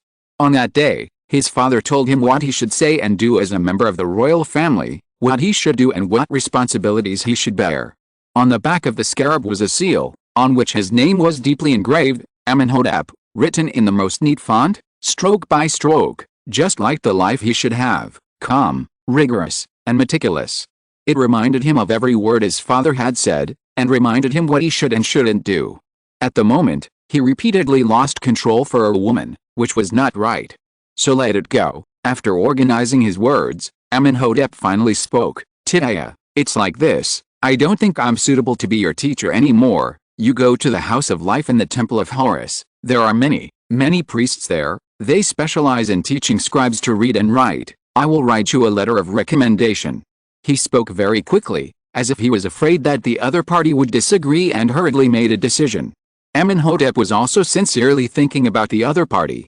The house of life is not easy to enter. Not everyone can go to read and write. The profession of scribes has always been inherited from the father to the daughter. If your family does not have this background, you can't go to the house of life to study casually. So now many young people, if they want to get out of the low-level living class, can only choose to be a construction worker or join the army, so that there is hope for life and a way out. With a recommendation letter from His Royal Highness, I believe the priests of the temple will teach her well. I won't go. I want to learn from you. Although she didn't know why Aksha didn't want to teach, Tiaya didn't want to go to the Horus temple. She would rather not learn in the future than go. She had seen the priests of the temple on the street before. They all had shiny bald heads, walking in rows on the street, and they kept saying that God loves everyone. Thutmose told her that Aksha taught her the book of wisdom left by the ancient kingdom, some of which were similar to the Analects of China, teaching people how to behave and do things. The temple priests were different. Most of what they taught were religious scriptures. In Tiaya's opinion, that was just teaching people to recite scriptures. Between the book of wisdom and religious scriptures, she chose to learn the Analects. She didn't want to learn to recite scriptures. What's more, the temple priests didn't look as good as Aksha. The priests teach the orthodox way. You should go there to learn. They will make you learn quickly. Amónhotep said seriously. After so many days of seeing each other day and night, Tiaya was no longer as nervous as she was at the beginning. Seeing him like this, she didn't take it seriously. No, I won't go to the temple to listen to the priests teach me to chant.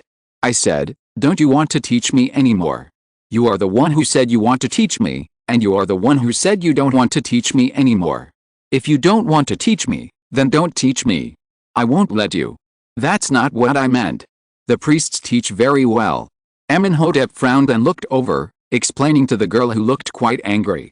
Who told you that the priests teach people to chant? What did she say just now? He didn't let her nonsense disrupt his train of thought and quickly grasped the information. So this is why she didn't want to go? It's ridiculous.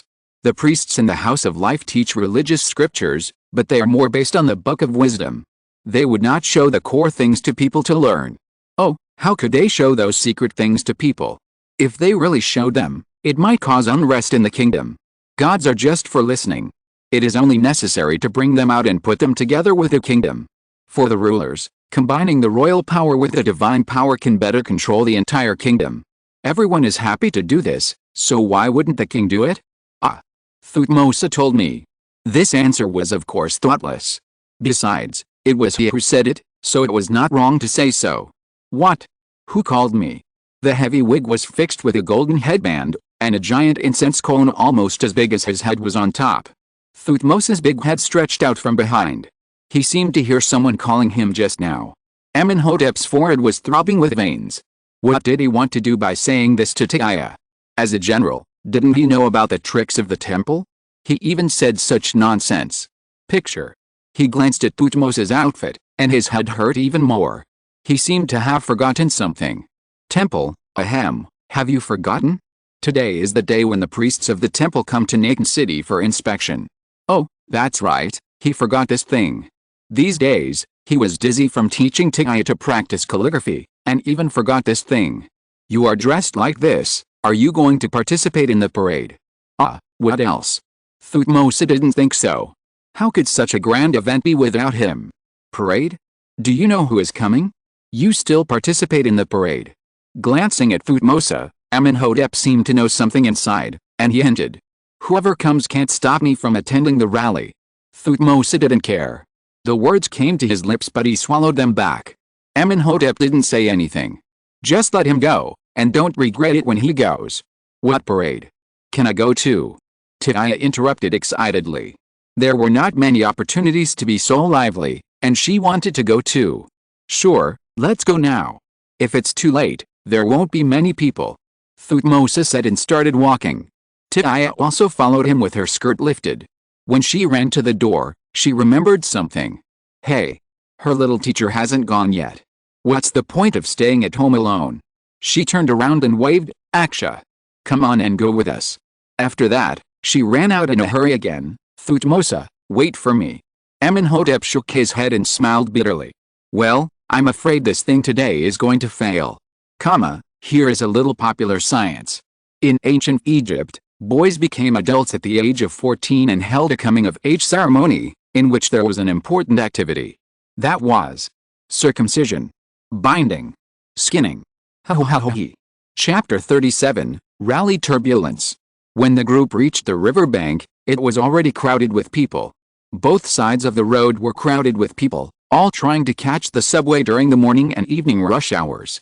Tiaya almost suspected that the entire city of Nakan had come out to attend the rally, but in fact this was only a part of it. It was the Akhet season, the river was rising, and it was the off-season for farming. Almost everyone came to pay homage to the sacrifices from the temple of God. But no matter how crowded the people were, there was always an open space as big as half a football field in front of the ferry, which was the passage for the senior priests. The temple of God was the temple of Amon in the city of Thebes. The sun god Amon was the main god of Kemet, and the sacrifices there could be said to be the most noble sacrifices in the entire kingdom. The chief priest of the temple of Amon could even be on an equal footing with the kingdom's vizier, that is, the prime minister, and the power in his hands should not be underestimated. The crowd gradually became excited, and Tiaya saw that at the end of her sight, a huge ship was gradually approaching from the lower reaches of the Nile. It was a huge golden ship. There was a huge ram's head at the bow. The horns were long and sharp, shining with dazzling metallic light in the sun. The image of the god Amon was painted on the hoisted sail. The stern of the ship was raised high. To Tiaya, the shape was a bit like a broom standing upright.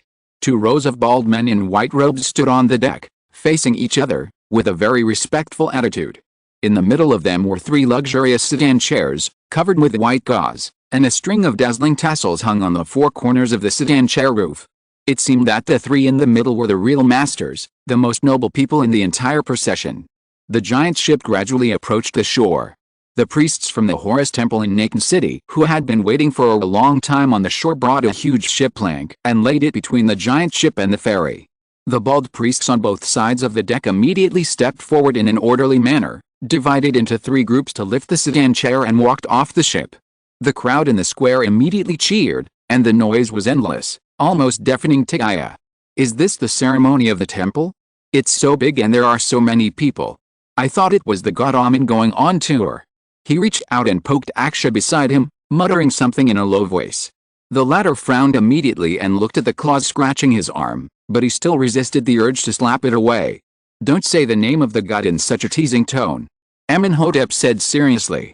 Why are you so serious all of a sudden? I'm just talking. Look, he didn't say a few words and his face became stern again. It's just talking. You think so? Feeling angry, he turned around and said something to Thutmose next to him. Sister Tiaya, what you said is not right. If the priests hear you, they will arrest you. Thutmose winked and tried to scare her. There are all kinds of things in that prison, cockroaches, rats, woodlice. There may even be snakes. The kind that are slippery and crawl on you in circles. Tiaya felt uncomfortable all over, as if a snake really ran onto her body, cold and slippery, spitting out bright red tongues. She shuddered and shook off the goosebumps on her body.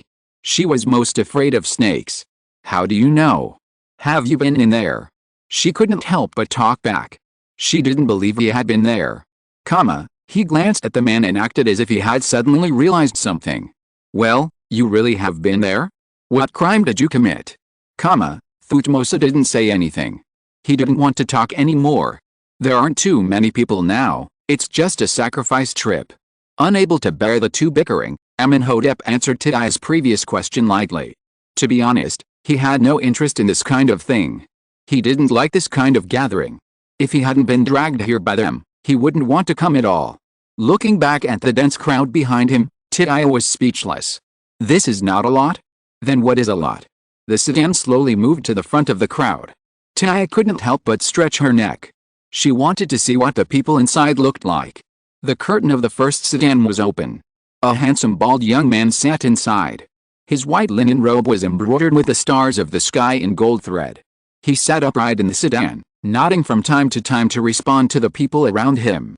Amónhotep's eyes paused. This was Thutmose. He grew up with him since childhood, but they were not close. It was said that he was the proud disciple of the current high priest of the Temple of God and would be the next chief of the Temple of God. It seems that this trip should be very important, otherwise the future high priest would not be used. As the prince who was inspecting the progress of the Horus temple, he should have been the one to receive the guests this time, but he just didn't want to. Amónhotep had always been uncomfortable with some of the practices of the Temple of Horus, but he was just being polite for his father's sake. Thutmose also noticed him, and the two looked at each other and smiled at each other as a greeting. They were so cold that they didn't seem like childhood friends at all. The second sedan followed closely behind, and the white gauze wrapped the sedan tightly. Only a woman could be vaguely seen inside, and she was very arrogant. She held her chin high and sat upright. Even if no one could see her, she still looked straight ahead, without even glancing to the side. She looked a bit like the bust of Nefertiti that Tiai had seen in the picture book. Her neck was very graceful, like a swan. The third sedan also came over. It was also wrapped in a veil like the second one, but not too tightly, so you could see a little bit. The person inside was not sitting very steadily, sitting crookedly. Maybe there were nails under her buttocks. She moved restlessly left and right, and the tassels on the top of the sedan jingled. The sedan swayed left and right, and the priest who carried the sedan looked very strenuous. There should be a very lively girl inside. The veil was pulled open a little, and a big round eye came out from it. She curiously explored the crowd. I don't know what she saw, but her eyes suddenly lit up. Tiai felt that the two men around her froze instantly. Thutmose on the left looked like he was constipated and wanted to run away. Aksha on the right was stiff all over, with a bad face and creaking teeth. The situation suddenly changed. Something flew out of the sedan chair, coming at the speed of light, hitting Thutmose squarely on the face. It was originally an apple, but now it was an apple with a pit. The wig fell to the ground instantly, and the incense cone was smashed to pieces. Amónhotep's veins jumped, and he tried hard to control himself from rushing up to catch the person in the sedan chair. The person inside looked forward and finally found the black-faced boy standing next to Thutmose. He trembled and immediately came to his senses. The veil was tightly closed, and the person sat upright, as if what happened before was an illusion, and the apple was not thrown by her. There was a gasp next to him. Mutt. Look at that uncle. A childish voice sounded. Tiai looked at Thutmose in shock, her mouth unconsciously opened wide, raised her hand and pointed at his face tremblingly, but she couldn't say a word. What's wrong? Why are you all looking at me like that? Thutmose was very confused. He had lost face and was very angry, but there was nothing he could do. He was not Amónhotep and he did not dare to hit that man. His nose felt a little sour and a hot stream of liquid came out. He raised his hand and wiped it, and then Thutmose knew why everyone was looking at him. His hands were bright red and his nose was bleeding. His clothes were dirty and he looked like he was seriously injured. His head was dizzy and blood was rushing up. His face was completely black as the bottom of a pot. Amos. A roar shook the sky, and the sedan chair that was getting farther and farther away also shook violently. 3 knocks were heard from inside, and the pace of the priests carrying the sedan chair accelerated instantly. Guess what the 3 new people are doing? It's another day without surprises. I want to see a comment, or even a collection, although I also know that I am not very knowledgeable. Chapter 38 On the way to the temple. The general who had been so majestic and beautiful when he came out just now was now like this. Thutmose was not in the mood to go shopping anymore. He wanted to go back now. Tiai was confused. Did they know each other? Thutmose, Do you know the person in the sit-in just now? Who is she? Thutmose gritted his teeth and looked at Amónhotep. Seeing that his face was as dark as his, he felt a little relieved. I know her. A sick woman. He wiped the blood from his nose and tilted his head to one side. He was unwilling to say a word. Amónhotep glared at him fiercely when he heard this, with a warning in his eyes. Amos was indeed a little out of line at the moment, but no matter how domineering she was still the princess of the royal family. It was not the turn of a servant like him, Thutmose, to say that. I don't want to go shopping anymore.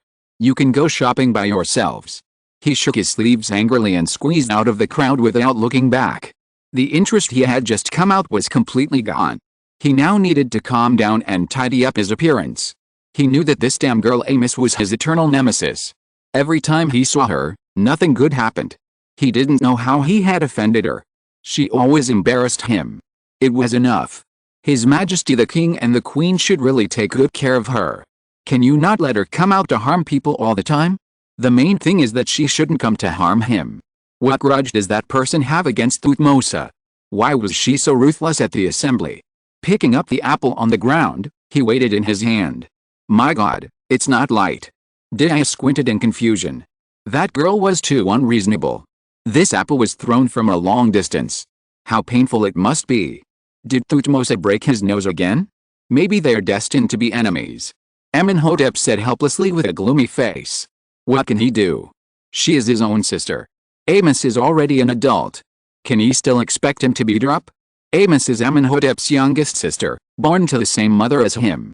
She was innocent and eccentric since she was a child, so she was particularly favored by Amos and the people in the court. From childhood to adulthood, she had someone to satisfy her every need, and gradually developed this appearance, fearless and able to cause trouble, which was very troublesome. Of course, because of this temperament, she was sent to the temple to practice life early, in an attempt to make her more obedient and sensible. In the eyes of everyone, the years of life in the temple were still effective. Since the arrogant princess became a priestess of the temple, she has become elegant and dignified, speaking and doing things gently and politely, and treating people very patiently, which made the king and queen feel relieved. But Amónhotep knew that his sister had not changed at all, and many noble children in Thebes suffered greatly from it, calling her a little devil behind her back. He thought Amos would be more obedient in important occasions. When going out, one must always take into account some image. She represents the face of the royal family. After what happened just now, he felt that he should find time to have a good talk with her. In fact, as Amos's brother, he more or less understood her thoughts. Which girl doesn't have spring in her heart? She was attracted to Thutmose. This was not surprising. Thutmose was a young hero, brave and resourceful, and had outstanding looks. He had won many victories in the north. In this era of hero worship, it was normal for Amos to like him, but this relationship might not have any results. He could see that Thutmose didn't have his sister in his heart at all, and even hated her a little. If they really got married, Amos would not be happy, and he couldn't watch this happen. The crowd followed the sedan chair. Shall we follow? Amónhotep was interrupted from his thoughts by Tia's words. He glanced at the sky and nodded. Anyway, there was nothing to do, so it would be good to take a walk. The crowd followed the priest's path spontaneously. It was very crowded and the scene became very chaotic. Some people with bad intentions stole other people's purses in the chaos, and some hooligans took advantage of the crowd to take advantage of the situation. Women held their children tightly, and screams were heard from the crowd from time to time. But they still followed the priest's steps firmly, hoping to get the blessing of God. Tia had never seen such a scene before, and she couldn't help but hold Amónhotep's wrist tightly, fearing that she would be squeezed away by the crowd accidentally. Her hand was so strong that the boy frowned. He shook it twice but didn't get rid of it. In the end, he didn't refuse, but his face didn't look good. A little boy rushed over from between the two of them and knocked Tia off balance. Seeing that the other party was about to fall to the ground, Amónhotep reacted quickly and pulled her up with a force. The huge inertia directly made Tia crash into his arms, and the latter reached out and wrapped his arms around his waist like a conditioned reflex. Feeling this, Amónhotep froze, her hand just hung on his waist, and for a moment he didn't know what to do. He had never had such contact with a girl. The boy's chest was solid and warm, not thin, which calmed her panic. It was really thrilling. Falling in this situation was not optimistic. It was not that he would be crushed into pulp, but injuries were inevitable. Although it was already afternoon, the weather was still very hot. Amónhotep only wore a fine linen shirt on his upper body. The temperature came through the thin fabric, and his heartbeat was rapid and strong, thumping in his ears. A blush climbed up to the tip of her ears, and she was so shy, but she didn't want to get up now, so she just buried her face in it and pretended to be an ostrich. The young couple in front, move forward. Don't block the road. The passers-by behind him shouted impatiently, if you want to be intimate, go home and do it. It's okay to do it on the street, but you're blocking the road. They separated as if awakened from a dream, and both looked away uncomfortably. Amónhotep hesitated. There were too many people. If they continued to walk, they didn't know what accidents would happen. Let's keep going. Okay. Before he finished speaking, he was interrupted by the girl beside him. Her fair face was flushed at the moment, but her eyes were full of light. He couldn't help but be moved. She seemed to really want to join in the fun. Forget it, what accidents could happen? Just go if you want to. They walked a long way without realizing it. Dia felt that her legs were almost not her own. Why were they walking further and further away? This crowd was about to leave the city, right? Where are they going? Dia couldn't help but ask. If there weren't people in front and behind her, she would have walked home. This was too far. The two walked side by side, but they didn't say anything until here. The awkward atmosphere was suffocating. The Temple of Horus. Grandpa Amónhotep finally spoke. Can't walk anymore. He rolled his eyes, it was obvious. Just walk a little further and we'll be there. He wasn't tired. When he was very young, he participated in the war to expel the Hyksos. He walked step by step for distances longer than this. It was common for him to march across a state overnight. Okay, I got it. If he knew he couldn't walk anymore, should he take a break, or carry it on his back? People like him deserve not to be able to get married. Single for life? Bah. One by one, these words sounded like perfunctory. Dia complained in her heart, completely forgetting that she had no relationship with people. Even if she did, she was a creditor and a debtor, a master and a slave. Of course, she was a debtor and a slave. Besides, where could she rest? There were people around her. This was completely venting her anger. The breeze rustled the palm leaves, and the sun shone through them, leaving a ground of broken gold. The crowd gradually stopped, and a magnificent building appeared within sight. Temple of Horus, here we are. Chapter 39, Sacrifice to Sisters. The crowd automatically split into two and lined up on both sides of the square in front of the temple. Dia felt that they were lucky. They were in the first row now. There was no crowd blocking them and they could see everything clearly. There were two white tower gates standing side by side in front of the temple, with a relatively small temple entrance in the middle. 4 colorful flags were fluttering in the wind, and the eagles painted on them were lifelike. The tower gates were very wide, about the height of a modern 5- or 6-story building. On the left tower gate, there was a relief carving of the god Horus and his beloved wife Hathor, who were giving the king the power of the god Amos to defeat the enemy. The Amos in the relief carving was the same size as the god, wearing a blue war crown with a sun wheel on his head, and had a muscular body. In front of him were piles of captives. He stepped forward with his left leg, grabbed the hair of many captives with his left hand, and raised the scepter in his right hand high, beating the enemy with great power. At the foot of the king, the leaders of the enemy countries knelt far away, holding piles of jewels and tributes in their hands. Groups of captives were presented to the god Horus. They had different skin colors, distorted faces, and were tied with shackles. They walked on their toes with their heels raised high, which was very strange. On the other side of the tower gate, the king drove a golden chariot. The armor made of metal and leather protected his vitals. His strong arms pulled a composite bow like a full moon. The war horses pulling the chariot had long ostrich feathers on their heads, neighing to the sky, and stepping on the air with their front hooves. Groups of enemies collapsed under the king's chariot. They fled in all directions, with countless casualties. The sun wheel on the lintel of the entrance spread its huge wings, and the sacred snake symbolizing royal power coiled around it on the left and right, indicating the identity of the god Horus as the sun god. On both sides of the sacred road at the entrance of the temple, there was a gilded falcon, wearing a red and white crown symbolizing unity. The sun shone on it, making people unable to open their eyes. The whole tower gate is rich in color and bold in color, with a white background, brown king and Horus, pale yellow Hathor, golden sun disk and colorful eagle wings. It is very eye-catching.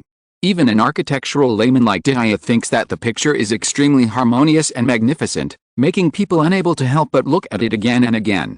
Aksha? Why are the people in the row below standing on tiptoe? The posture is really weird, Daya couldn't help asking. Because they are prisoners of the enemy country and have no right to step on the land of Kemet. Amónhotep said lightly. Ah. Do they really walk like that?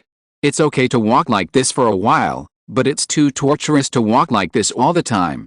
It's easier to cut off your feet than this. As he said this, he stood on tiptoe to try it, but he failed after walking 2 steps. He couldn't help but sigh. It seems that prisoners have to know ballet these days, and being a prisoner is not easy. It's just drawn like that. Looking at the girl's movements and expressions, Amónhotep was also a little speechless. She seemed to be quite serious. Then why stick garlic on the heads of dead captives? What garlic? That one, look, the one on the left. The king grabs the garlic growing from the captive with his hands, and then smashes it with the thing in his hand. Fearing that the boy didn't know what she was talking about, she stretched out her hand and gestured. That one, the plant with sections on both sides. Amónhotep stretched out his hand and patted her claws. She dared to do this in front of the temple. Was she really not afraid of being arrested? Garlic? ? No matter how patient he was speechless. How could she tell that it was garlic? That was clearly a bunch of hair. That's a painting of hair, the king grabbing the captive's hair. Hair? You see, it's clearly the king grabbing the root of the plant, and then sections of leaves grow out of it. Do you think it looks like garlic? To her, it was garlic, the kind with a lot of leaves. He couldn't refute it. He felt that he had also gone astray. Why? After she said that. Sorry, Dad. He also looked like garlic. I think this painter must have never seen real hair. The head is piled up like this. How could he grab the hair of several people? Daya kept chattering. Amónhotep felt that he didn't want to hear the word hair for a while. The priest of the temple is coming out. Don't you want to see it? He wanted to change her topic. He felt that he couldn't answer her question. Just then, the sedan chair landed and he breathed a sigh of relief. It was just in time. After he said that, Daya's interest was indeed diverted. She looked at the 3 sedan chairs with burning eyes. She was curious about the people in the 2 sedan chairs at the back just now. They were wrapped so tightly. The 3 sedan chairs slowly landed, and 3 priests from the Theban temple walked out. She finally saw the appearance of the last 2 at that time. The curtain of the 2nd sedan chair was lifted, and a slender leg stepped out from it. Her upper body stuck out of the sedan chair, and her beautiful face fell into everyone's sight. This is a very beautiful and cold girl. Daya swore that she had never seen such a beautiful woman since she came to ancient Egypt. The black wig was shoulder length, with a layer of hairnet made of gold beads on it. The green eye makeup was charming and moving. The narrow eyes were bright and shining. The rosy lips made people want to kiss her. It was a pity that there was no facial expression. The beauty was wearing a white long skirt, and the hem of the skirt was embroidered with large pieces of lotus and gold thread. She walked towards the entrance of the temple with an elegant gait, her graceful neck raised, and every step she took seemed to be a lotus blooming under her feet. Aksha! Did you see it? She is so beautiful. Daya shook her hand excitedly. This was really a very beautiful woman. Even she wanted to rush up and kiss her twice, if possible. What's the use of beauty?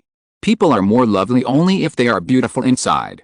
Amónhotep sneered at the corner of his lips. Who was so noble?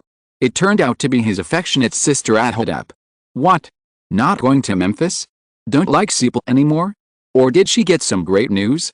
His sister, who values power very much, would do anything for it. She has been determined to marry the future king since she was a child. Over the years, she has been very concerned about Sepal and has done everything by herself. She has never looked at anyone else except Sepal. If she was not the successor of the god's wife and could not leave the temple for too long, she would have to live in Memphis to see Sepal every day. People who don't know would think she loves Sepal very much. What's the truth? Such a loving sister has been sending gifts to herself and writing such letters recently. Tidaya felt that he had something to say, but she couldn't find anything to say. She felt that Aksha had a big opinion of this female priest, but what did it have to do with her? She just watched the beauty quietly. She looked at Amónhotep walking by without blinking. A beauty is a beauty, even her back is so pleasing to the eye. The third female priest in the sedan chair also came out. As expected, this was a girl who looked very lively. Her clothes were the same as the previous female priests, and they looked a bit similar, but the difference between them could be seen at a glance. This girl looked more lively, with big black eyes rolling around, and I don't know what she was thinking. Compared with the previous female priests, Tia liked the latter one more. This girl was more beautiful from head to toe. When she stood in front of you, she exuded a breath of life and was more likable. Amos walked down and looked around first. When he saw that Tia obviously shrank her neck in this place, he became dignified. He raised his feet and walked forward in an elegant manner, trying not to look sideways, walking gracefully, and every move was as standard as a textbook. Just a closer look would show that her legs seemed a little stiff and trembling. Oh my God, why did the third brother follow here? Did he always dislike gatherings? Or was he going to beat her up in a while? Too scary, right? It's over now. She beat Thutmose in front of everyone today, and her third brother saw it. Woo, what should she do? Chapter 40 Grapes and Aksha. The priests of the Theban temple had already entered the temple, and the priests of the Horus temple filed out. The young priest at the head came in slowly, holding a tall golden cup in his hand. He stood respectfully at the front of the crowd, then looked at his nose, and then looked at his heart, and did not move. It was called a cup, but in fact, the size was almost as big as a bucket. That bucket of water must be very heavy. Tia saw that the veins on the young priest's hands were exposed. The bald old man came late, and he stood in front of the temple and recited a poem of Horus with great emotion. He placed his hands on his chest devoutly, and spoke in a powerful voice, Horus, rising on the horizon. You are so young and magnificent. Full of vitality. You are so tolerant and great. All the glory belongs to you. You are the unrivaled god of war. You are the embodiment of power. You are the master of the kingdom. The true king of Kemet. The old man's tone was like reading, but also more like singing, with ups and downs, which made people laugh. Tia listened with relish, which was really strange. Her grandmother in modern times was a devout Christian. When she was a child, she went to the chapel with her grandmother to worship. It was a routine to sing hymns.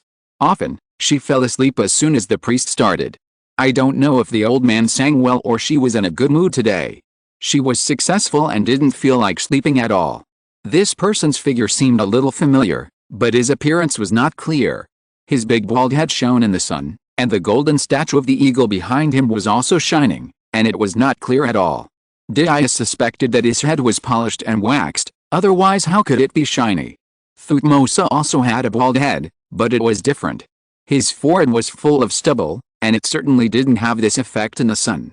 The old man finished singing the hymn and finally walked to the side of the young priest.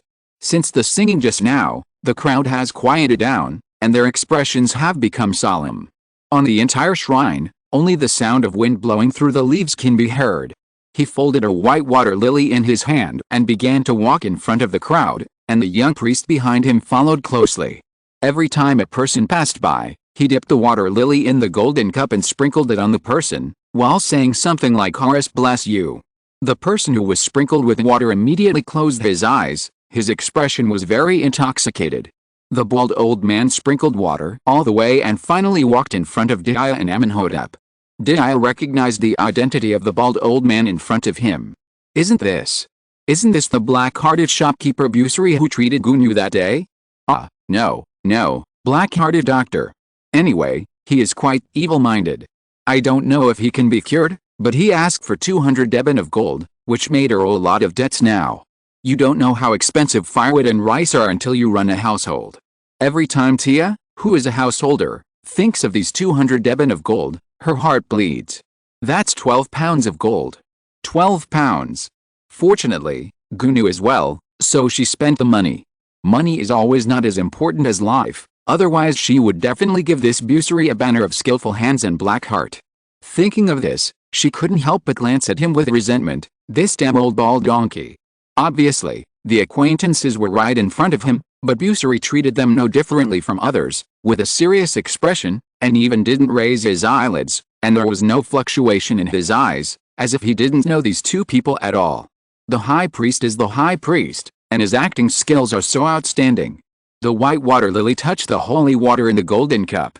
After so many people, there was only half of the water in the cup. The water drops fell on Tia and Amónhotep, and the air was suddenly filled with an unusual fragrance. The fragrance was very strong. It smelled very good, a scent of lemon leaves, but that was not quite right. To be precise, it smelled like lemon leaves sprinkled with chili peppers, with a hint of bitterness in the fragrance, which made her want to sneeze. "What is this smell? It's so choking," Tia said in a muffled voice after wiping her nose and carefully poking the boy next to her. Pushing the claws back impatiently, Amónhotep was quite helpless. Why couldn't she see that everyone else was so quiet, but she insisted on speaking? Can she ask this question later? It's frankincense. He could only answer with a stiff upper lip. There was no other way. If he didn't speak, the other party would keep poking his waist. Although it didn't hurt, it itched. Frankincense? What is that? Milk doesn't smell like this either. A spice that grows on a tree. Let's talk about it later, okay? The people around him had already looked over, and Amónhotep could only stop asking the other party's questions. Why did she have so many questions? Everyone has felt a blessing of God. Busiri returned to the temple leisurely. The water lily in his hand has wilted, and the petals are drooping listlessly, showing how many people there are. Rows of priests came out carrying food and wine, and the crowd began to boil. The food was placed on the ground for people to enjoy at will. There were piles of barbecue and seasonal fruits, and large cans of beer. Young girls danced, drunken men sang loudly, young children also ate barbecue with oil dripping from their mouths, and even the old man who had lost his teeth smiled and picked up the sweet and soft grapes to taste the sweetness. This was a grand carnival, filled with the aroma of meat, fruit and wine, making people feel like they were in heaven. The temple is really rich and powerful. Such a small amount of food is given to the public for free. This is a gesture that ordinary people really can't afford. Is the temple so rich? The priests are so generous. How much do these things cost? I couldn't help but sigh. Generous? Doesn't their income also come from the people? Amónhotep said calmly, pinching a crystal-clear grape with his slender fingers. If the common people no longer worship them, will they still be so generous? Not necessarily. Oh. I understand. This is called the wool comes from the sheep. Dia's face was full of I understand, shaking her head and saying. That look was very funny, and Amónhotep couldn't help laughing. He raised his hand and put the grape in his hand into the other's mouth. The boy nodded with approval. He smiled and said, "It's an interesting metaphor. It's right. The wool comes from the sheep." The fresh grapes entered his mouth, and a sweet juice burst out with a light squeeze of the tongue. The slender fingers touched her red lips like magic, burning her so much that she was not sober. She licked the boy's fingertips for some reason. The fingertips were moist and warm, with a hint of damp saltiness. This made Amónhotep's heart shrink suddenly. The boy suddenly pulled his hand back, and Dia turned her head away uncomfortably. Oh my God, what was she doing just now? She was taking advantage of someone. Would Aksha think that he was a female pervert? She didn't mean to do it, just now it was subconscious. I'm sorry. Dia whispered softly. She didn't know what happened just now. Her head twitched. What did you say? Nothing happened just now. Amónhotep bit his lip and said hard. The boy looked calm on the surface, but in fact, a blush spread over his face, and his bronze skin strangely reflected a touch of red. Dia was stunned. This person is even more ostrich than herself? Just pretending that nothing happened? The high priest of Busiri got a new nickname, the human sprinkler. I wrote the hymn to Horus, praise me now. Chapter 41 Stone Sculpture. Little girl, your husband loves you very much? He was afraid that you were thirsty and hungry in such a short time, so he went to get you some fruit. The old man who carved the stone statue joked happily. This would be his last business of the day. The handsome man and beautiful woman were just suitable for stone statues. He is not my husband. After hearing the old man's words, Dia blushed and argued in her low voice. Oh, young man, don't be so shy. It's my fault. Haha, I thought you were married at your age? The old man admitted his mistake with a smile, and the wrinkles on his face were wrinkled into a flower pattern. He admitted his mistake, but his work did not stop. The stone statue slowly took shape under his hands. The upper body was completed, but only half of the material was used. Uncle, I understand, this is the fiancé, right? Haha, it's understandable for boys to get married late. He still insisted that the two of them were in that kind of relationship, and no matter how he explained, he looked like he understood everything. These two young people are really not honest, unlike him and her old woman at the beginning. Thinking of his wife at home, the old man's face was sweet again. He wanted to finish the work earlier and go home earlier. At this time, the old woman must have started to cook dinner. Although the food in the temple is good, it is not as delicious as the food made by his wife. Having said that, he just went to get a portion of barbecue and wine, intending to take it home to comfort his old wife. Then he ran into the young couple who had a conflict. At that time, Amónhotep and Lin Ya stood face to face, holding hands, but not saying a word. The two people's faces were red and white, and their lips were tightly pursed. The picture was quite weird. The old man couldn't stand it, so he stepped forward to persuade them a few times. Young man, don't be angry all the time. It's not good to be angry all the time because the relationship between the two people will fade. In the future, you will still have to rely on each other for the rest of your life when you are old. After saying this, the two people's faces became redder, and their expressions were extremely surprised. We are not that kind of relationship. Said in unison. Oh, don't deny it when you're angry. Listen to Uncle and don't be angry all the time. The old man advised seriously. He and his wife have been sweet all their lives. He couldn't bear to see the sweet couple quarrel and waste their feelings. Life is too short. You should get along well while you are still alive. What's more, you still have each other in your heart. He looked at the hands of the two and sighed meaningfully. Following the old man's line of sight, Lin Ya loosened her hand like fire. How could she forget this? Because of the crowded crowd, she was afraid that the two would get separated, so she kept holding Aksha's wrist tightly. Later, she held it tightly and held it tightly, and then she held it tightly, and maybe after a long time, he didn't feel anything, and even held her with his backhand for better protection. The bracelet on his wrist was shining, and his hand was warm and strong, not as weak as he looked. He protected her through the crowded crowd. From the time they walked out of Naked City to the temple gathering, until the crowd dispersed, the two of them forgot to let go. They just held hands, went shopping and ate, like lovers in love, and their posture was very natural. Seeing that Lin Ya pulled her hand back, the old man shook his head and sighed. How can young people nowadays not know how to cherish? It's not a good thing to have their feelings faded so much. The man's face was still flushed with shyness. Well, it's also true that young couples will quarrel. Maybe they will get better at quarreling. But these two people have been standing for so long without saying a word. It seems that they can't find the step down. Whatever, an old man, will be the one who gives the step down. Why don't you two come to my shop and sit down, carve a small statue, and relieve your mood? Let the two young people sit in his small workshop, and carve a sweet little statue for them, so that they can go home sweetly. The atmosphere was so awkward that Lin Ya hurried down and nodded in agreement. Amónhotep had no objection to this, and there was really no better topic at the moment. The two followed the old man out of the crowd step by step and came to his shop. This was a small workshop for stone carving, which was filled with large and small rough stone carving embryos, and various tools were neatly arranged. Picking a melon-sized embryo on the ground, the old man put it on his lap, picked up the carving knife on the side, carefully looked at the appearance of the two, and then carved it carefully. This marriage is like this stone in my hand. If you don't polish it, how can it become what you want?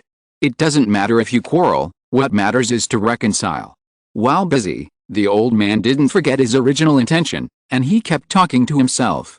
Amónhotep couldn't listen anymore. He and Lin Ya were really not that kind of relationship. What should he say to make this uncle believe it? Ahem. Lin Ya couldn't help coughing twice, trying to interrupt the old man. But the man didn't listen at all and continued talking. Are you thirsty? I'll get you a glass of beer. Amónhotep heard this and came up with an idea. He made an excuse to escape. Anyway, he couldn't listen to it anymore. That's why the previous scene happened. Uncle, is your business good? There was no way to change his mind. Lin Ya had learned her lesson. She changed the subject. It's good, it's good. Since the temple was built, my business has been very good. This trick worked immediately. The old man nodded repeatedly and smiled even more happily. What does this temple building have to do with your business? She asked in a puzzled manner. Uncle, Are you making sculptures for the temple?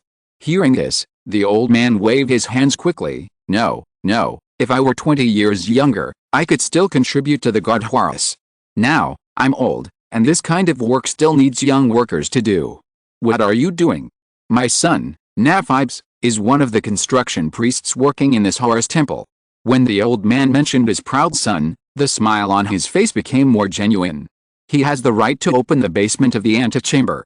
I will take this opportunity to carve a small statue for the believers, engrave their names on it, and put it in the basement of the temple so that they can all receive the blessing of God. The people of Kemet believe in these imaginary gods very much.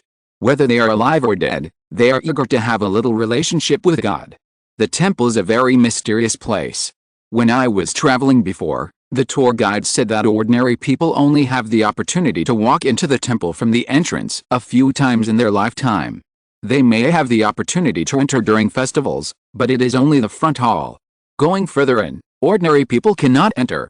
For example, the place with many giant columns in the Karnak temple can only be entered by officials except for the workers during the construction.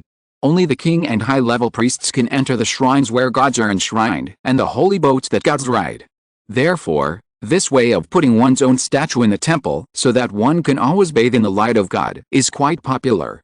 The old man's business is obviously very good, which is also due to his outstanding son. Otherwise, not everyone is qualified to do this kind of business. Little girl, what are your and your fiancé's names? As he spoke, the stone sculpture in the old man's hand had taken shape, and he was holding a carving knife to carve their names.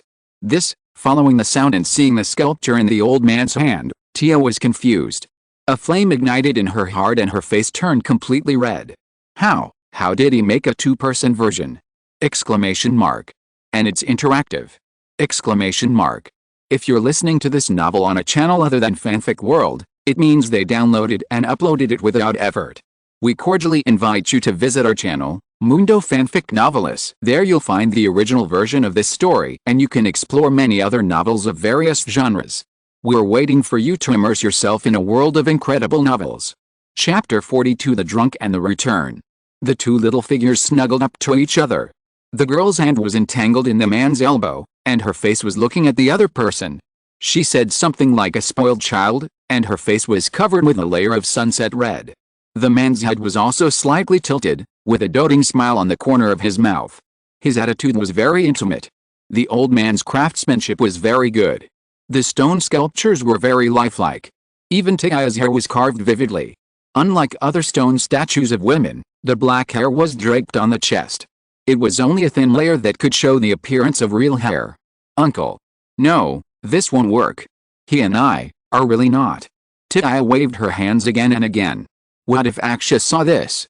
There were only her and the old man here. Don't think it was her intention. Oh, it would be a pity if we don't want it.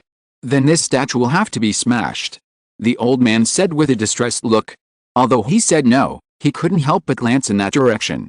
The statue was really light and vivid. Aksha's doting expression on the stone statue kept tempting her. Then give it to me, Tia bit her lip and said. She couldn't bear to part with this pair of little people. Okay, wait for uncle to paint this first. The old man pulled out a huge palette from under the table and carefully used palm oil to mix the dried paint. The fine brush evenly painted the stone statue layer by layer. The light pink and yellow were the skin, the black was the hair, the white was the color of the clothes, and even the small accessories on the body were painted with the corresponding colors. After fanning it with a fan for a while, the old man touched it with his hand and nodded. The paint had dried. He carefully put the stone statue in a palm-sized sack and handed it to her. Tia took a large gold bead from her belt to exchange. She couldn't let the old man work in vain. The commission for carving workers these days is very expensive. No, uncle, this one today is a gift to you and your wife. You must live a good life in the future. The old man said earnestly. Otherwise, uncle, make 2 more for me. This one is a gift to me. These are the wages for the other 2. Seeing that he really didn't want it, Tia sincerely handed the peanut-sized gold bead in her hand forward. Otherwise, she had to make 2 more, otherwise Aksha would come back and she wouldn't be able to say anything. Okay, what kind do you want for 2? The old man asked seriously after taking the gold bead. The young man was probably embarrassed to take his things for free. He wanted to close the stall after he finished, but if it was two, it wouldn't be a big deal. Well, it's also for the two of us. We want a single one, a normal one. Dia thought about it and gestured with her hand. Do you want to leave it here or take it away? The old man asked again. The previous one had been put away. This one should be carved with a name and placed in the basement of the front hall. Thank you for your trouble. We will take it away. A clear male voice sounded from behind. The old man nodded and picked up two palm-sized stones. Hearing this voice, Dia subconsciously reached out and touched the bag hanging on her waist.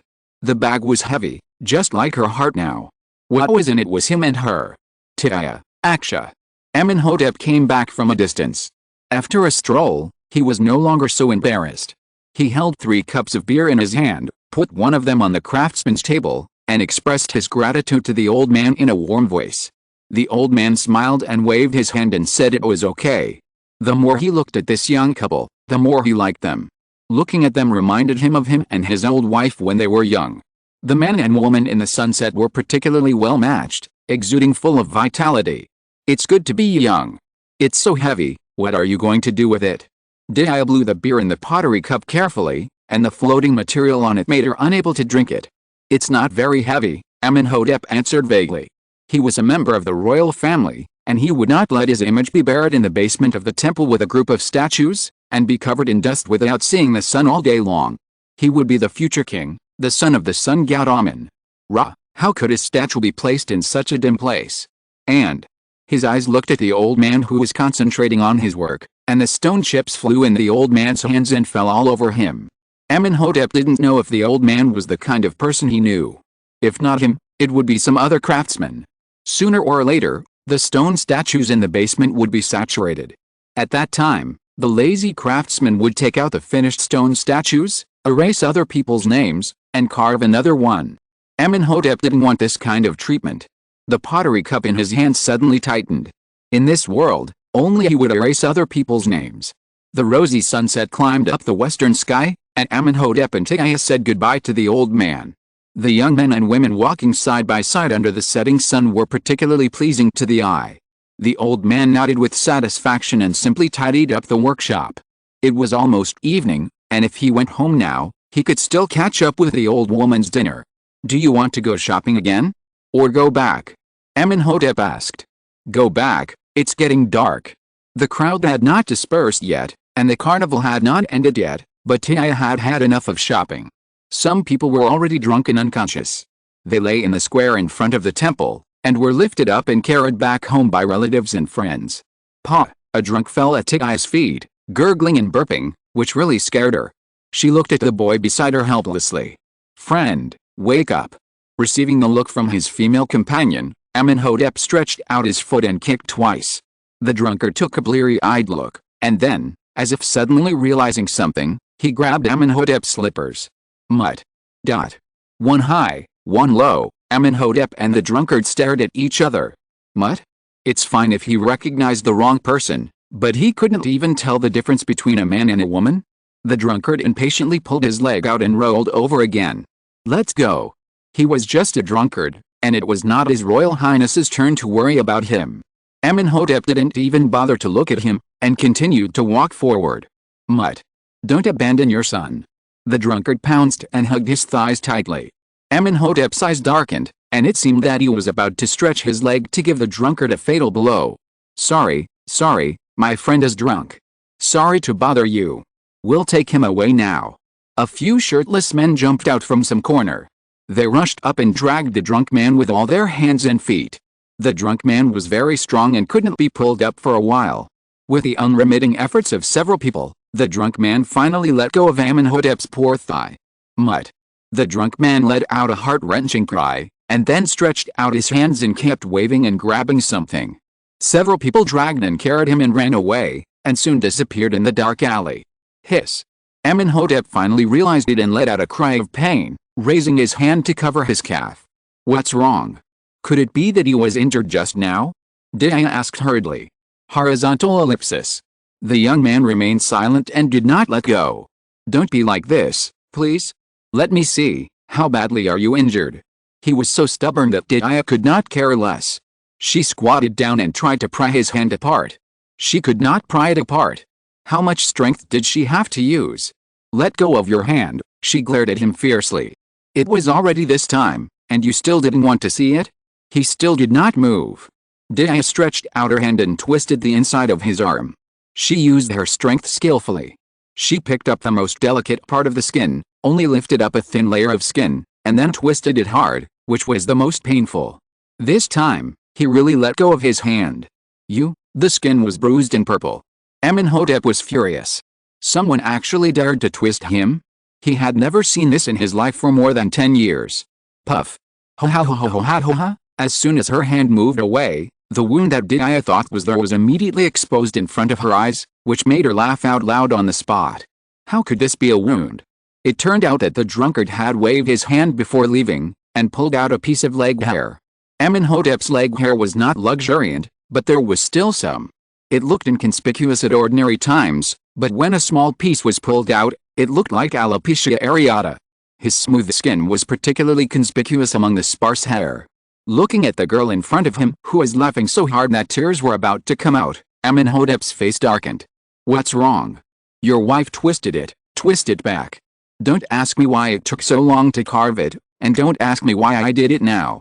Because their legs were numb and they couldn't stand for a whole day.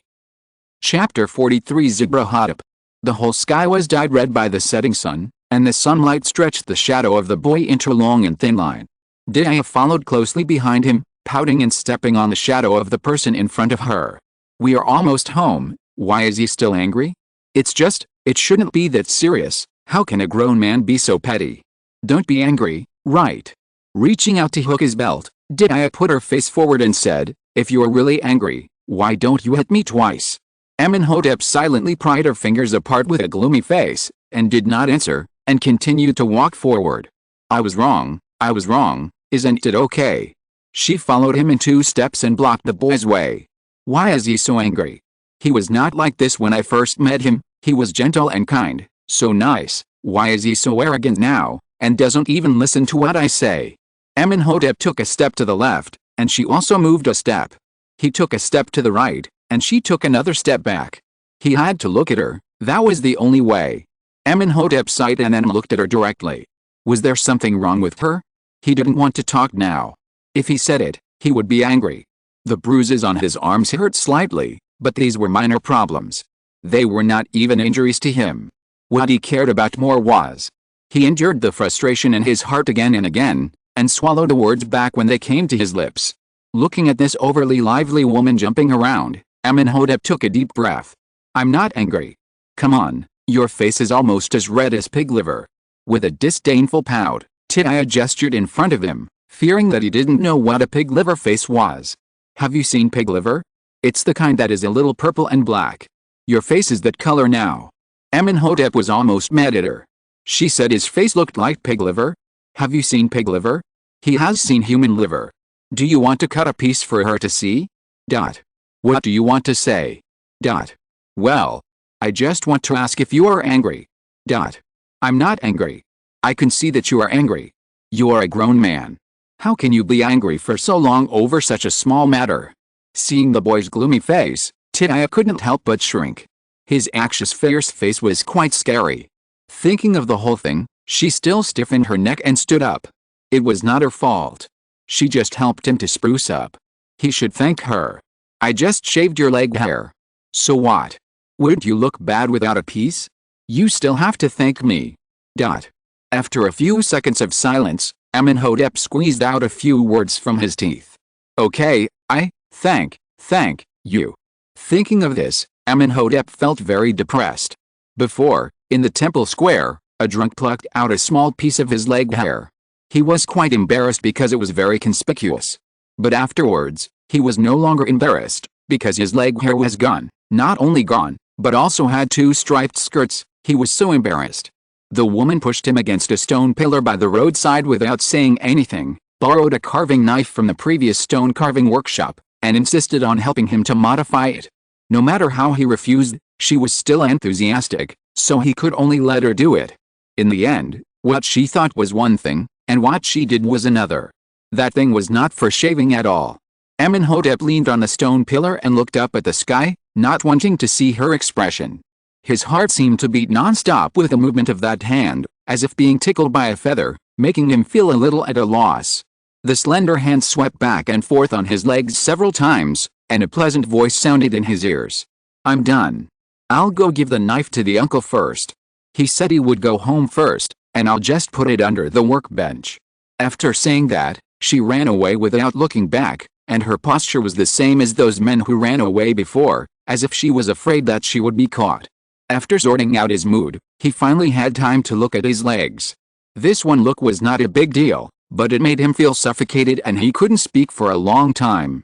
The hair on his legs was shaved off, but because the knife was not sharp enough, it was not shaved very cleanly, but uneven and of different lengths. She actually shaved a few circles on her calves. It was like a few horizontal lines suddenly appeared on the legs. This was no longer a matter of whether it was ugly or not. Amónhotep felt that his face and dignity were gone. The longest remaining hair was only the length of a grain of sand. It was impossible to reprocess it. Such short hair could not be shaved at all. If nothing unexpected happened, he would have to wear this look for several days. His current mood could not be described in words. He didn't want to die, but thinking about how everyone looked at him these days, he didn't want to live. "We are so familiar with each other, you don't have to thank me." Moving back step by step, Aksh's expression was not right. A hero would not suffer a loss in front of him, so he retreated first. Looking at the shameless woman in front of him, Amónhotep laughed angrily. Did she really think that he was really thanking her? She actually wanted to run away? He grabbed her by the back of her neck and pushed her against the wall, supporting her with his hands on one side, trapping her inside and unable to move. Dia tried to lean back and stay as far away from him as possible, with a flattering smile on her face. He wouldn't kill her for such a small matter, right? The boy was beautiful, but the expression on his face was really unfriendly. Not everyone could bear this kind of wallbang. He slightly distanced himself from each other, kicked the wall with one foot, and lifted the hem of his skirt. The corners of his beautiful lips raised a sinister arc, and Amónhotep smiled with a fake smile. He turned the other person's head that refused to look directly at him, and pointed his finger at his calf. "Does it look good? Looks good, woo woo woo woo. It's terrible.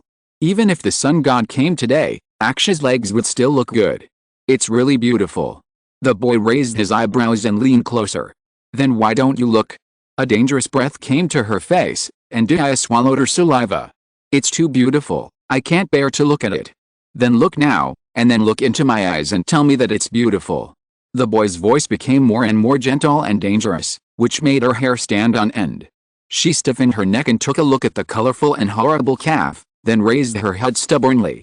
She didn't believe it. She said that it was beautiful, so what? Okay. I was wrong. It's not beautiful. The balloon in her heart was punctured when she really looked into the boy's eyes, and she admitted her mistake quickly like a warrior going to die. There was a dark tide in those eyes, and the threat in them almost swallowed her. "Will you dare to do it next time?" "Next time, I will definitely work hard to improve my shaving skills, and I will definitely shave your legs perfectly." Dia patted her chest and promised. "There will be a next time?" "Forget it, I don't need it." Amónhotep glared at her fiercely. Why is she still so talkative? Okay, my technique is terrible, I will never touch your beautiful thighs again. Hiss. She was frightened by him and shrank her neck, and the back of her head hit the wall with a bang. Seeing her like this, Amónhotep also patted the non-existent dust on the hem of his skirt and leisurely put his legs down. "It's good that you know." He originally just wanted to scare this noisy woman. Now that she knows she is wrong, there's nothing to say. I can't ask you to shave it back just because I don't know. I don't have any leg hair." The boy had already walked away. Dia thought about it and said something unconvinced behind his back. "You still say.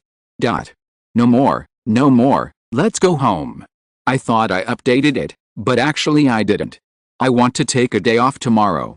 I don't have any drafts saved, and I'm very upset. Chapter 44. Do you have athlete's foot? Slow down, please. I can't catch up with you. Dia said loudly. Aksha walked faster and faster, and she followed behind breathlessly. It was getting dark, and she couldn't see anything when it got dark, which was very unfriendly to people with poor directions. The person in front of her didn't care about her at all. I'm not going to walk anymore. I'll just let the mosquitoes eat me and the beggars take me away.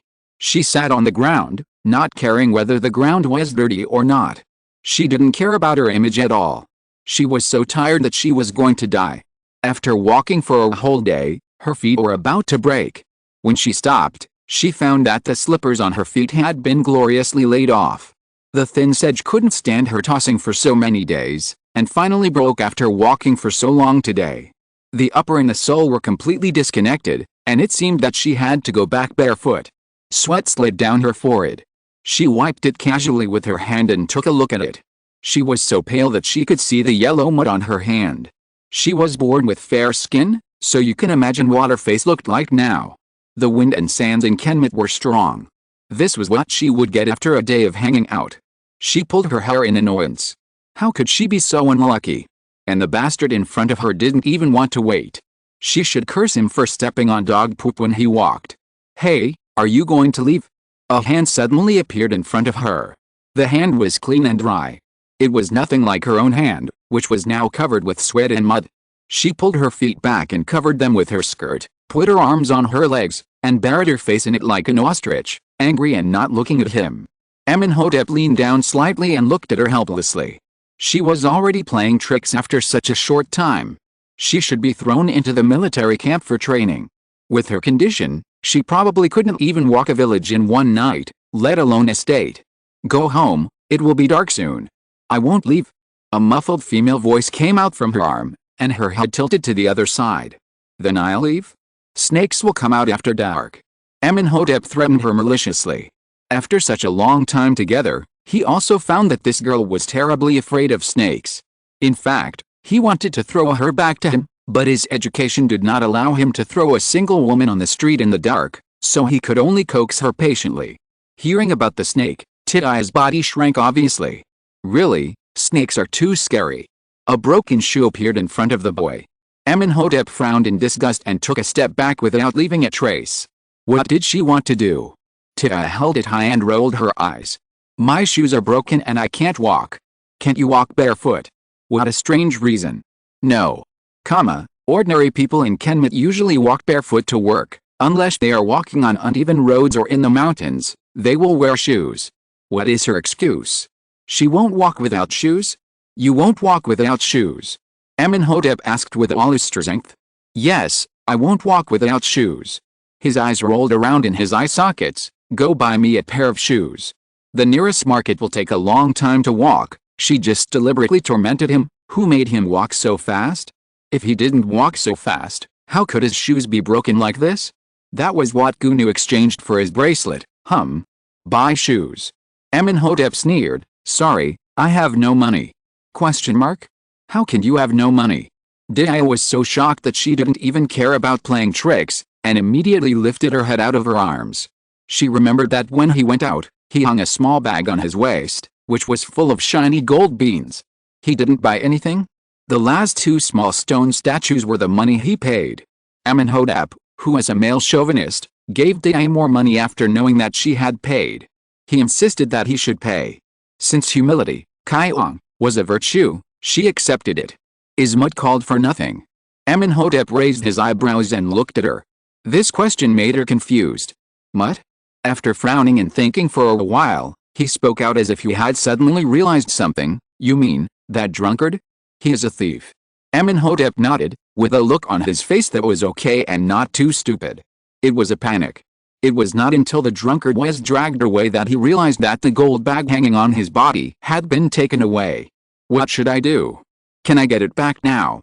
Tidaya asked anxiously. That was a bag of gold, not a small amount of money. Although she knew that it was useless to ask, this place was different from modern times. There was no surveillance and blind spots everywhere. Most of the time, it would be impossible to get it back. Well, it should be possible. Amónhotep touched his chin and said vaguely. Of course, as long as they are still in the city of Ken, there is no need to worry that he will not be able to get it back. It all depends on whether he wants to or not. Are you going back? The dusk was heavy and the sky was getting dark. Back. Tidaya answered. Just go. Who is afraid of who? Isn't it just walking barefoot? Hiss. Hiss! The sound of people sucking in cold air in the silent street was particularly obvious. He didn't walk fast this time. Tia followed carefully behind him, but he still stepped on gravel from time to time, which hurt his feet. I really don't know how Gunyu and others usually walk. This is inevitable. Although the road in Kemet is flat, it is not to the point where people can't feel any sand. Even in modern times, it is impossible.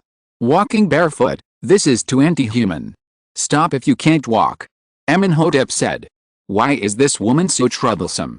Hissing like a snake following behind, is it so difficult to walk? I can walk. Tia said stubbornly. She had to walk for him to see. In a hurry, she took a big step and stepped on a protruding soil block on the road, and sat on the ground. She reached out and picked up the soil block and threw it away. Even a soil block bullied her. The soil block rolled on the ground for several rounds, and finally hit a big stone and broke into a pile of soil debris. The girl fell to the ground in embarrassment, with large stains on the white hem of her skirt, and her feet were completely exposed. It was a pair of extremely white and tender feet, beautiful as if carved out of alabaster, but now the beautiful jade also had flaws, and the various red scars on the soles of her feet caused by sand and scratches were very dazzling. Amónhotep sighed and squatted down. Why was she so stubborn? She didn't say anything even though her feet were like this. Tia ignored him directly, struggled to stand up and wanted to continue walking. What a dog, man, bah. Your feet are like this, and you're still going to walk. What if I don't walk? You carry me. Tia said angrily. Thinking of this, she also had some guesses in her heart. He squatted down. Did he really want to carry her? Carry you? What are you thinking about? Amónhotep said indifferently. Plop! A pair of slippers was thrown in front of her. Put them on and go home. This pair of slippers was more than one size larger than her own shoes, but the quality was obviously better than her own pair. They were black and made of unknown wood. There were golden lotus and lily engraved on the shoes, tied with 2 rush ropes. This was a pair of flip-flops. It looked good, but wasn't the pattern strange? Anyway, she felt a little uncomfortable. In her cognition, lotus on the soles of shoes meant ascension, didn't it? You don't have athlete's foot. Restraining the discomfort in her heart, Tia pinched her nose and picked up the slippers.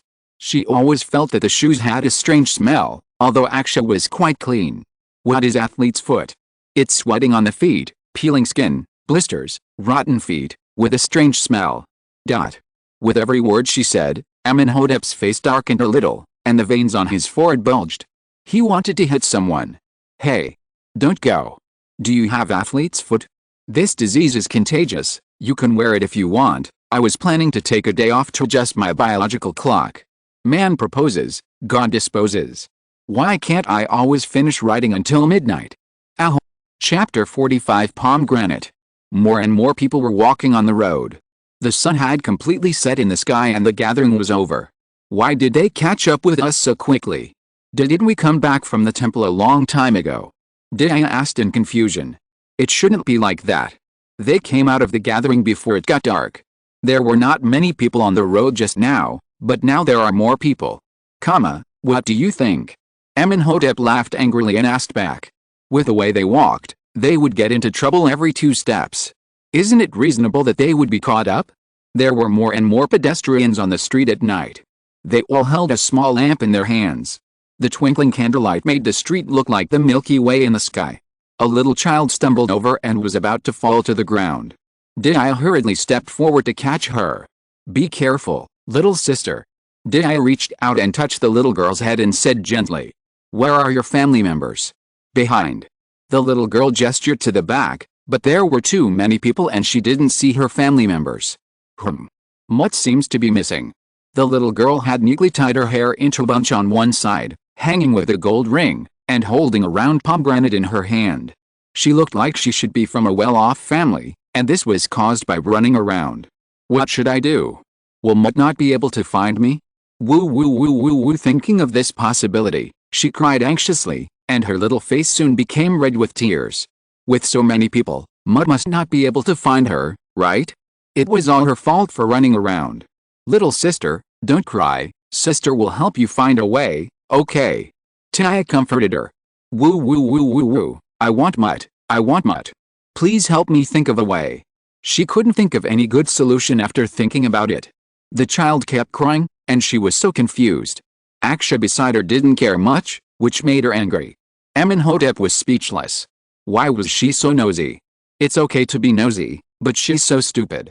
If you're so stupid, don't be nosy. Sighing in his heart, Amónhotep lifted the child up and placed him on one shoulder. He was tall to begin with, and now he took the initiative to stand on a stone. This position can be said to be a crane standing out from the crowd, very conspicuous. Have you seen your family? Amónhotep said softly, "Mutt." "Thank you, big brother. I saw it. Ivna." The little girl cheered and waved excitedly on his shoulder, and a young couple immediately ran over from the crowd. "My daughter Ivna. This is the blessing of the god Horus. Mutt thought he would never see you again." Taking the child from Amónhotep, the woman hugged the child in her arms, excited and somewhat incoherent, tears flowing out, looking very scared. "Thank you for helping us find our daughter. My name is SYNOPSIS, and this is my wife Amidst. God will bless you, a kind couple." Compared to the woman's loss of composure, the man was very calm and expressed his gratitude in a clear and orderly manner. "Are you Nubians?" The child slipped out of his hand, and he didn't care that the other party said they were a couple. Amónhotep looked them up and down and asked, "Yes, we are merchants from Nubia." The man smiled slightly and answered readily, "Brother and sister, this pomegranate is for you to eat." The little girl was so happy to find her family that she got out of Mutt's arms and handed the pomegranate in her hand to Amónhotep. "It's getting late. If you need me in the future, you can come to me. I currently have a spice shop in the West Street Market." This is not a good place to say thank you, so the man said goodbye to Amónhotep. "Okay, I will definitely bother you if you need me. Goodbye, brother and sister." The little girl also waved goodbye to them. The family of three walked away happily. I couldn't help but poke his arm. "How do you know where they are from?" His forehead jumped twice. Why is she always touching him? Skin color. When he said that, I also remembered that the skin color of the three people in this family seemed to be much darker than that of the people of Kemet, quite close to the modern Africans, but their facial features were much more delicate. They looked similar to the people of Kemet, just a little darker. I muttered, "How did he notice it when it was so dark?" She didn't even notice it. The hair of Nubians is very special, with dense small curls. She had so many questions that Amónhotep couldn't keep it down, so he just explained them all at once. Did Aksha observe so carefully? "You are so amazing." The boy was very pleased. "Is there any need to say this?" "No. You have seen it, and you are still asking. Do you eat pomegranates?" Amónhotep asked after weighing the pomegranate in his hand. "I hope this pomegranate can shut her up." The mud brick courtyard finally appeared in front of her, and the door left a crack for those who came back late. "Thank you for today." I stopped not far from the door and thanked sincerely. Thank him for accompanying her to the fair, thank him for protecting her in the crowd, and thank him for his ascension slippers. "It's all small things," Amónhotep said lightly. There are really a lot of people today, don't you think?" For some reason, the door of her house was just in front of her, and she didn't want to go in yet, so she racked her brains to talk about a topic. "Are there a lot of people today?" Today's scene is indeed not big. Amónhotep has participated in various gatherings since he was a child, such as the Opet Festival, the Flood Festival, the Valley Festival, the Wind Festival, and so on. Which scene is not more spectacular than today? After all, it is just a sacrificial trip. If it is the inspection of the god Amon, there will be several times more people than now. When that time comes, I will be able to see what it means to be crowded with people and sealed in cans. There will be more people when the Opet Festival comes. The Opet Festival is a very important festival in Kemet. On that day, the three gods of the Theban temple will go out for a tour, and the scene will be even more lively. "Okay, when the Opet Festival comes, we will come here to attend the gathering," Dia said happily. She has always been a person who likes to join in the fun. "It will be more lively with Aksha, right? She asked me to celebrate the Opet Festival together next year. Does she know what she is saying now?" The hand at his side tightened and loosened, and Amónhotep felt a little at a loss. "Well, let's talk about it when the time comes."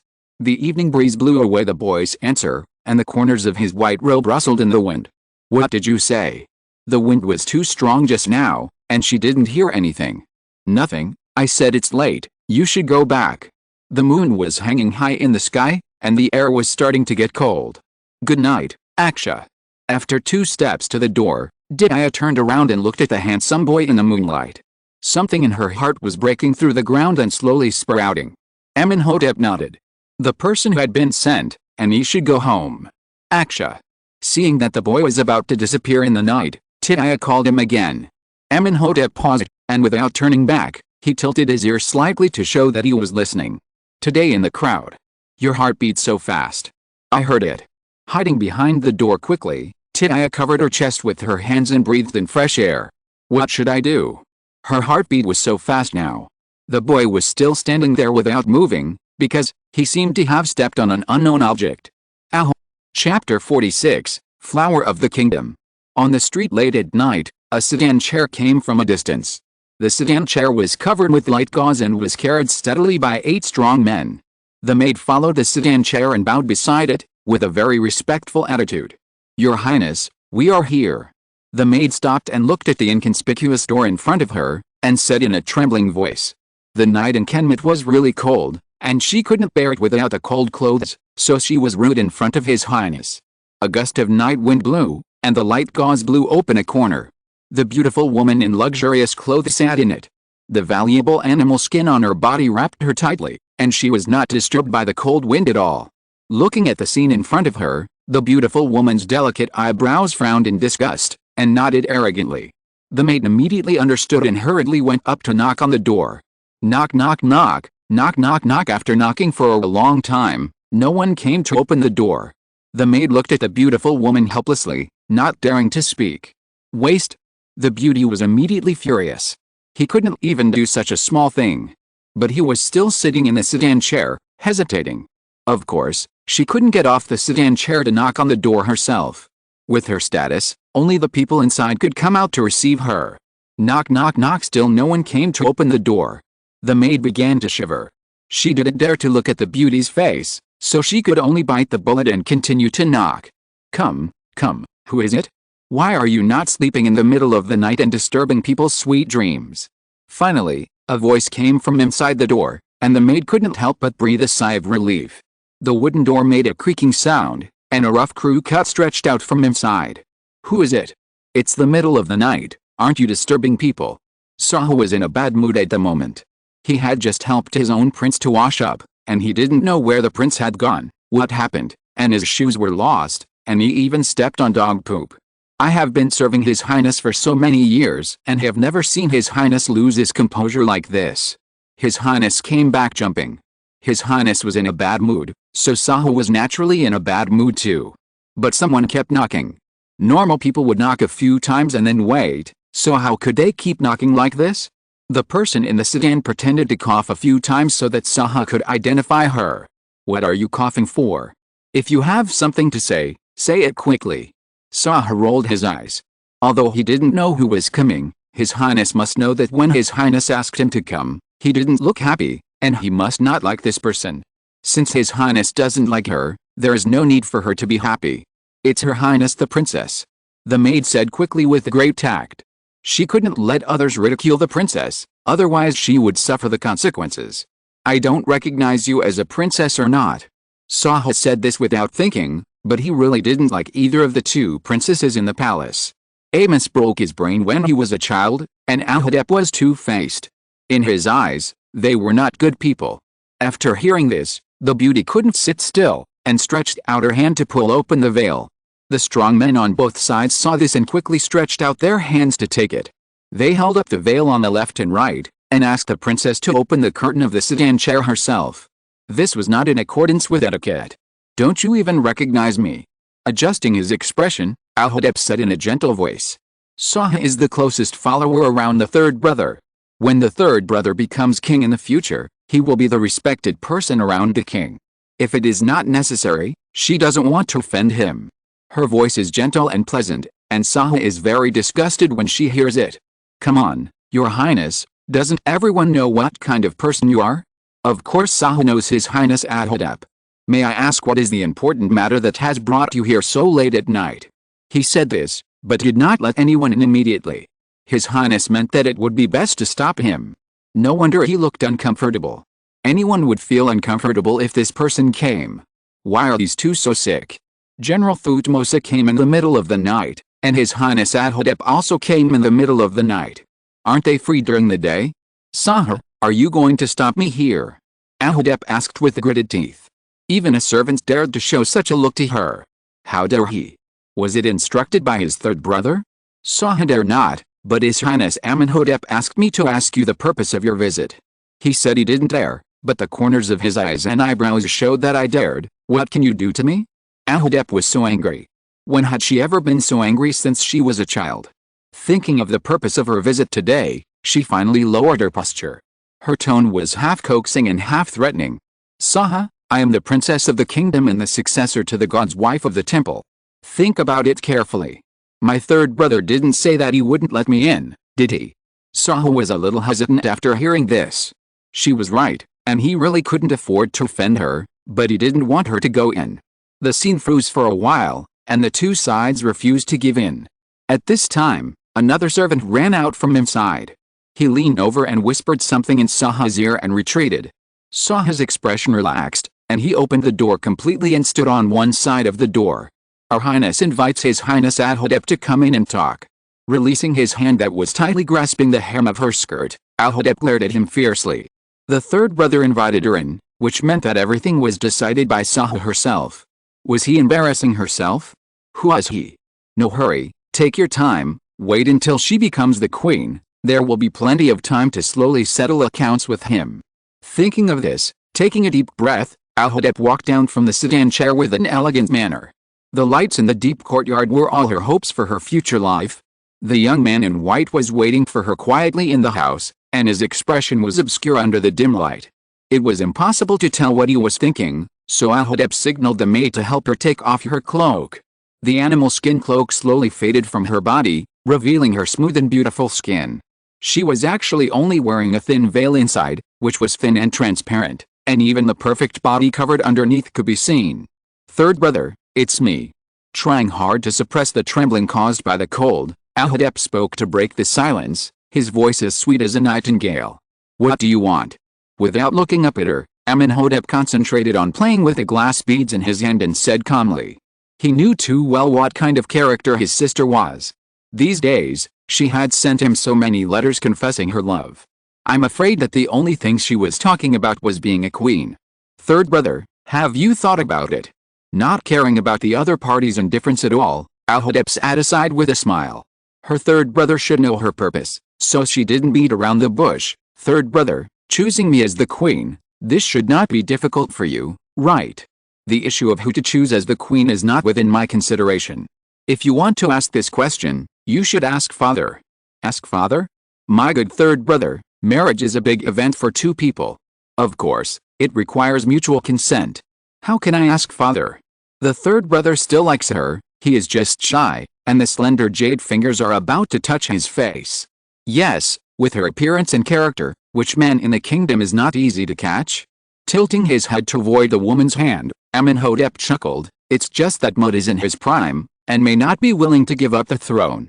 You should spend more time to deal with Mud. In the royal family, it is normal for a father to marry his daughter and a grandfather to marry his granddaughter. Third brother, what do you mean by this?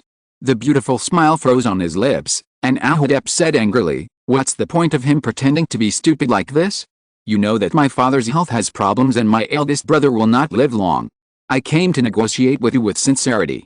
Is this your attitude towards your allies?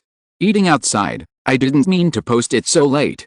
Chapter 47 Contract Collapse. The shiny glass beads in his hands collided with each other, making a tinkling sound. I didn't choose you to be my ally, and my ally doesn't have to be you.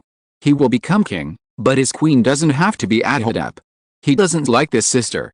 To be a king, many things may not be up to his own likes and dislikes. But he made this choice not entirely out of his own disgust for Amónhotep.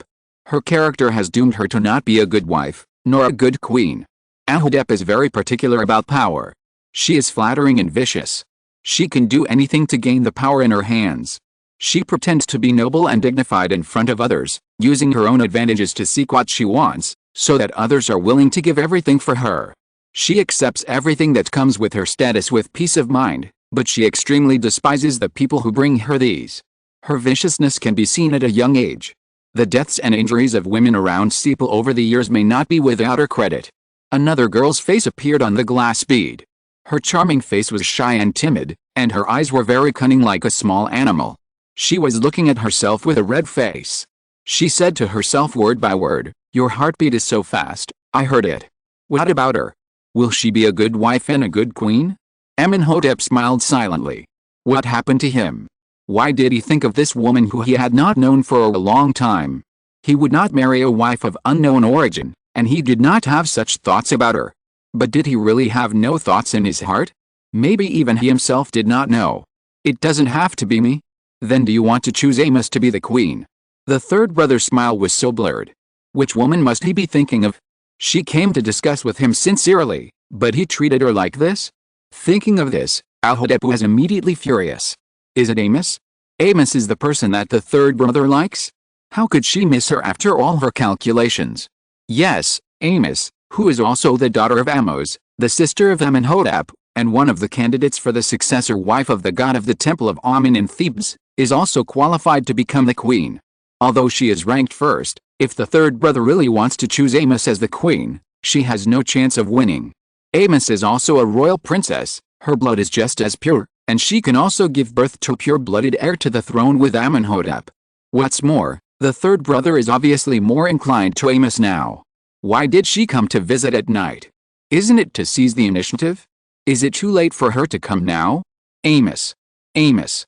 The moving face suddenly twisted, and the silver teeth clenched. If this is true, she will never let it go. Anyone who prevents herself from becoming the queen must be eradicated, even if they are sisters with the same father and mother. This has nothing to do with you, and it has nothing to do with Amos. Amónhotep said indifferently. Third brother, Amos is still a child, isn't he? What pleasure can you get from her? I can give you what she can give you. Convinced that the boy's refusal was because of her sister, she stood up from the chair with a graceful waist, swaying her seductive figure towards him, and said suggestively. She confidently showed her figure to Amónhotep. She didn't believe that she had no attraction to this man. Her beauty was famous. Which man in the kingdom could sit still with her? Amos was still a child. What pleasure could the third brother get? What Amos could give, I could give, whether it was pure blood or the support of the temple of Amon. Third brother, now it seems that I have a greater chance of getting the god's wife, right? Mut prefers me more. If she wants to pass on the position of the god's wife, she will only give it to me. Seeing that Amónhotep's face had a little relaxation, her smile became more attractive. Her slender index finger touched his cheek, and there was a hint of obsession in her eyes.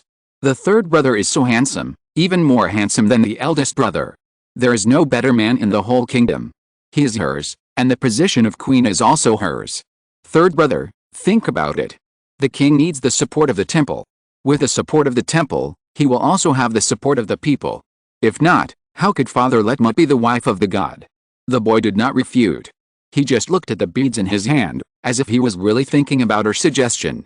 Seeing this, Amónhotep took advantage of the situation and sat in his arms.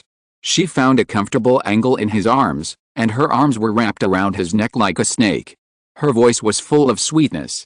I will be the next wife of the god, and you will sit on the throne of the king. Together, we can hold the kingdom tightly in our hands. I will be your most perfect wife, give birth to the heir with the purest blood, take care of things for you, and meet all your needs. The strong fragrance spread around him, and Amónhotep remained silent. It is undeniable that what she said was right, but why did she think she had to do this? The glass bead was spinning in his hand, and the young man was careless and didn't care about the things around him. Third brother, why do you want to look at this glass bead? Is it more beautiful than me? She held Amónhotep's hand, took the bead from his palm, and threw it on the ground. Along with the glass bead, Amónhotep's charming body also fell to the ground. The floor was covered with expensive long-haired carpets, soft and comfortable, but it still made the spoiled princess feel a sharp pain. Smoothing out the wrinkles on his body caused by lying on it, Amónhotep wiped his face with a handkerchief in disgust. The feeling of being touched by Amónhotep was even more disgusting than the pile of dog shit he stepped on. Go away, I won't accept your advice. He would not accept such threats. If she thought that these few words could change her mind, she was too confident. Amónhotep. Don't be so ungrateful. The woman on the ground was so angry that she let out a roar. The glass beads hurt her tender palms, and it seemed as if they were mocking her failure. She had said all the nice things, but he still rejected her. Did he think he would definitely become the king? I think it's you who doesn't know what's good for you. A lazy voice came from behind, and Amónhotep turned around suddenly. The bald man was leaning against the door frame, and it was unknown how long he had been watching the fun. Thutmose, this man who had always been against her. As early as in the Memphis palace, her plans failed repeatedly because of this man. He protected those seducing women who seduced her eldest brother, and deliberately said bad things about her in front of her eldest brother, so that her eldest brother would not agree to marry her even when he was seriously ill. Now he came to make fun of her again. You dog slave. Get out. Do you have the right to speak here? Hell. Thutmose came over and stopped, looking down at the embarrassed woman. His Majesty Amos is still alive, and you, as a princess, are actually talking nonsense here, openly talking about the king's posthumous affairs. Who doesn't know what's good for you? Need I say more? If I were you, I would be grateful to His Royal Highness for not telling His Majesty about your ambitions. Am I right, Your Highness Amónhotep? As a princess, you are worse than a dog slave like me at this moment.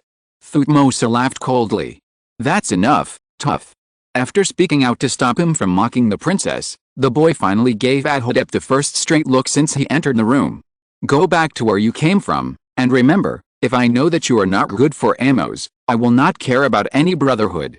In front of him was a crazy woman who would give up everything for the position of queen, and he could not leave any hidden dangers for Amos. The boy's eyes were serious and full of coldness, which made her shiver. Amónhotep, Thutmose. You are fine, and there is still a long time to go. You just wait. After leaving these harsh words, Amónhotep was helped up by the maid and walked towards the door. Thutmose followed with a cold light in his eyes.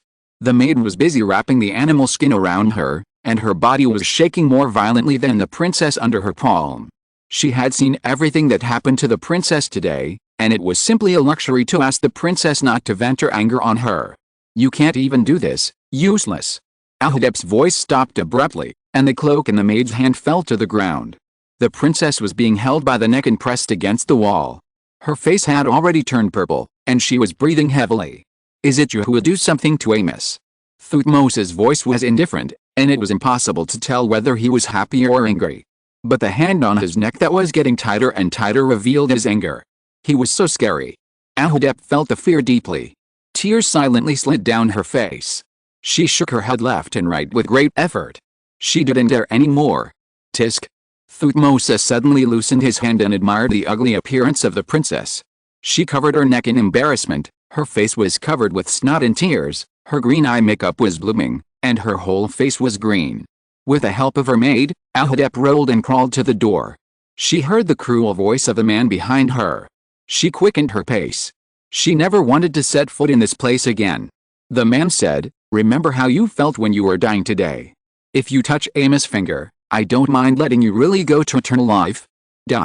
Isn't it the weekend? I'm a nanny playing games, and my friends asked me to work in a dungeon. Chapter 48 New Mission.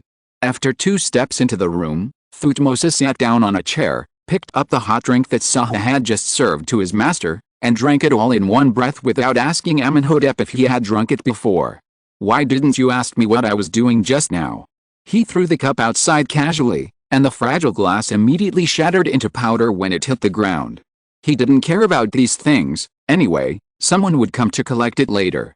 This prince is really boring, and someone else would have to ask a question, right? He was a little regretful that he agreed to let Prince Sepal come to Naken City. If you don't like Amos, don't always care about her. Amónhotep looked up at him, and he knew what he was doing without asking. As soon as Amónhotep raised his foot, he followed him out. If you didn't know, you would think that the Hyksos were invading again because of his momentum. He obviously didn't like Amos, but he always defended her, letting his silly sister always have this unrealistic fantasy. Amos was a bit overbearing, but she was indeed his beloved sister, and he didn't want her to get hurt. It's getting dark, I'll go and see the princess off, what if she falls again? Grabbing the apple on the plate, Thutmose felt a little guilty. He didn't care about the business of that dead girl Amos, he didn't have the time. Oh? You care so much about Amónhotep? Amónhotep raised his eyebrows and crossed his arms in front of his chest. His brother's duplicity was quite interesting. Question mark? No, no, why would I care about that kind of vicious woman? I'm afraid that something will happen to her, and her maid will be in trouble. Thutmose quickly waved his hand to deny. He couldn't even eat the apple. Was he kidding? Would he care about Amónhotep? Exclamation mark. That was a joke. Caring about her would kill people, okay. He once caught an assassin in the Memphis palace, and the target of the assassination was the maid who had served His Highness Sefer for a long time at that time. The assassin was originally a promising young priest in the temple of Amon. After she cried a few times, he took off his priest robes and traveled thousands of miles to Memphis to learn how to assassinate others. He was willing to be the knife in her hand and kill people for her. His Highness Sefer sentenced him guilty, but he said with a pious face that he had no regrets for the goddess in his heart. It was a pity that the young priest's blood was poured on the stone. Until he was tortured and died, the goddess in his heart did not cast a half eye on him, but blamed him for not doing the things he was told to do. How old was His Highness Amónhotep that year? He was 11 or 12, but his mind was so vicious. Thutmose did not dare to care about this beautiful snake. He was afraid that he would not know how he died in the future. Would you care about an insignificant maid? He was choked by this. What kind of identity was a maid? Was she worthy of his attention and concern? Would a general who kills people without blinking an eye on the battlefield care about the life and death of a maid? Impossible. A hand patted the bald young man's shoulder. General, if you care about His Highness Amos, just say it, it's not shameful. Saha, you bastard, get out of here. Saha shrank his neck, made a face and withdrew. It's rare to see the general like this. If he didn't say anything to chase him away, he really wanted to watch the fun. Thutmose thought it was Amónhotep, and scared him. He asked when their prince was so close to him. I just care about Amos, so what? She is your sister, can you just watch her being bullied? Am I not cleaning up for you? His neck stiffened, and he found another reason. See how much he cares about His Highness. He thought of what His Highness didn't expect. That's my sister, not your sister. She has brothers, more than one. Amónhotep sneered. The implication is that he doesn't need to worry about anything else. I said that we have such a good relationship, and the friendship has been formed by fighting side by side since childhood. Isn't your sister my sister? It's always right for me to care about my sister. After saying so many confusing words, Thutmose himself was confused. His mind was now full of sister, sister, sister. His big hands were sweaty when he wiped his bald head. He sighed in his heart. Why did everything become so inexplicable when he met Amos? He didn't really hate Amos. In his heart, that child was just a spoiled child. Think about it, a child has no worries about food and drink since childhood, has everything to play with, and is spoiled and doted on by people around him. If he asks for the stars but doesn't get the moon, it would be strange if he doesn't go astray. When she was little, she was as cute as other children, jumping and following behind him, calling him all the best. When he came back from the battlefield, he would always think of giving her a share of any interesting things he captured. The gold inlaid daggers of Hyksos, the cedar toys of Lachinu, the gem jewelry of Sinai, the ivory ornaments of Libya, the gold beads of Nubia, and the rare dwarf jugglers were all treasures collected by the princess. But when did it start? It was probably in the second year when he followed His Highness Sefer, in the last month of the Shem season, when he went to Thebes to report on his work. Everything changed. The child no longer chased after him to play, but became very disgusted with him, and could not stand everything about him, finding faults, talking back, and causing all kinds of trouble for him. Fortunately, he was not often in Thebes, otherwise he would have gone crazy. Even so, Amos was still the little sister in his heart, the one he protected. How could he let Amónhotep do such a cruel thing to her? The child was so stupid that she would not even know that someone had set a trap for her. What use is Amónhotep's warning to that crazy woman? She will never give up unless her life is threatened. As someone who has been following Sefer for many years, she knows what she can do. A mere maid who is slightly favored can make her jealous and crazy, and she wants to get rid of her as soon as possible, not to mention Amos who is blocking her way to heaven. In the heart of such a person, what are brothers and sisters? A roll of papyrus flew over, and Thutmose caught it in a hurry. What is this? He asked puzzled. Aren't you concerned about Amónhotep's maid? Now you can care about it openly. Amónhotep joked. Unrolling the roll of papyrus, Thutmose carefully read the contents line by line. The few sentences were written in a mess and incomprehensible, and there was a seal for the king in the corner. The more he read, the more confused he was. What is going on? Why did they ask him to escort the priests back to Thebes for no reason? Would they have come safely without escorting them? Was he sending a weak lamb into the mouth of Amos? When did they come? Whose idea was it? He was a little confused. The sacrificial team only came today, and the king's order came in the evening. This was too fast. He had a bad guess in his mind. What do you think? Amos. Me. What does she want to do? Scratching the non-existent wig on his head, he felt like he was going crazy. Amos had a little habit. She liked to bring a few blank papyri with the king's seal on them when she went out. Amos also knew about this, but he turned a blind eye to it because he knew that his precious daughter was just doing things for convenience. She had her own principles and would not do anything to harm the kingdom. Isn't this just right? Wasn't he worried about Amos's safety? What could be safer than going together? But if I go, what will you do with your affairs in Nakhn? Thutmose hesitated. There were still scattered bandits of Halusa who had not been caught in the city and Nubian spies who were hiding somewhere unknown. He was a little worried about leaving at this time. Go with peace of mind. Amónhotep put his arm around his shoulder for the first time. If I can't even do such a small thing, how can I be the future king? The two close friends looked at each other, and there was no need to say anything more. Take good care of Amos. Okay, I got it. I'll be back as soon as possible. Thutmose looked down as if he had discovered some new and incredible world. Where are your leg hairs? No, this guy looked down on the temple in almost every aspect, and he left his leg hairs for this.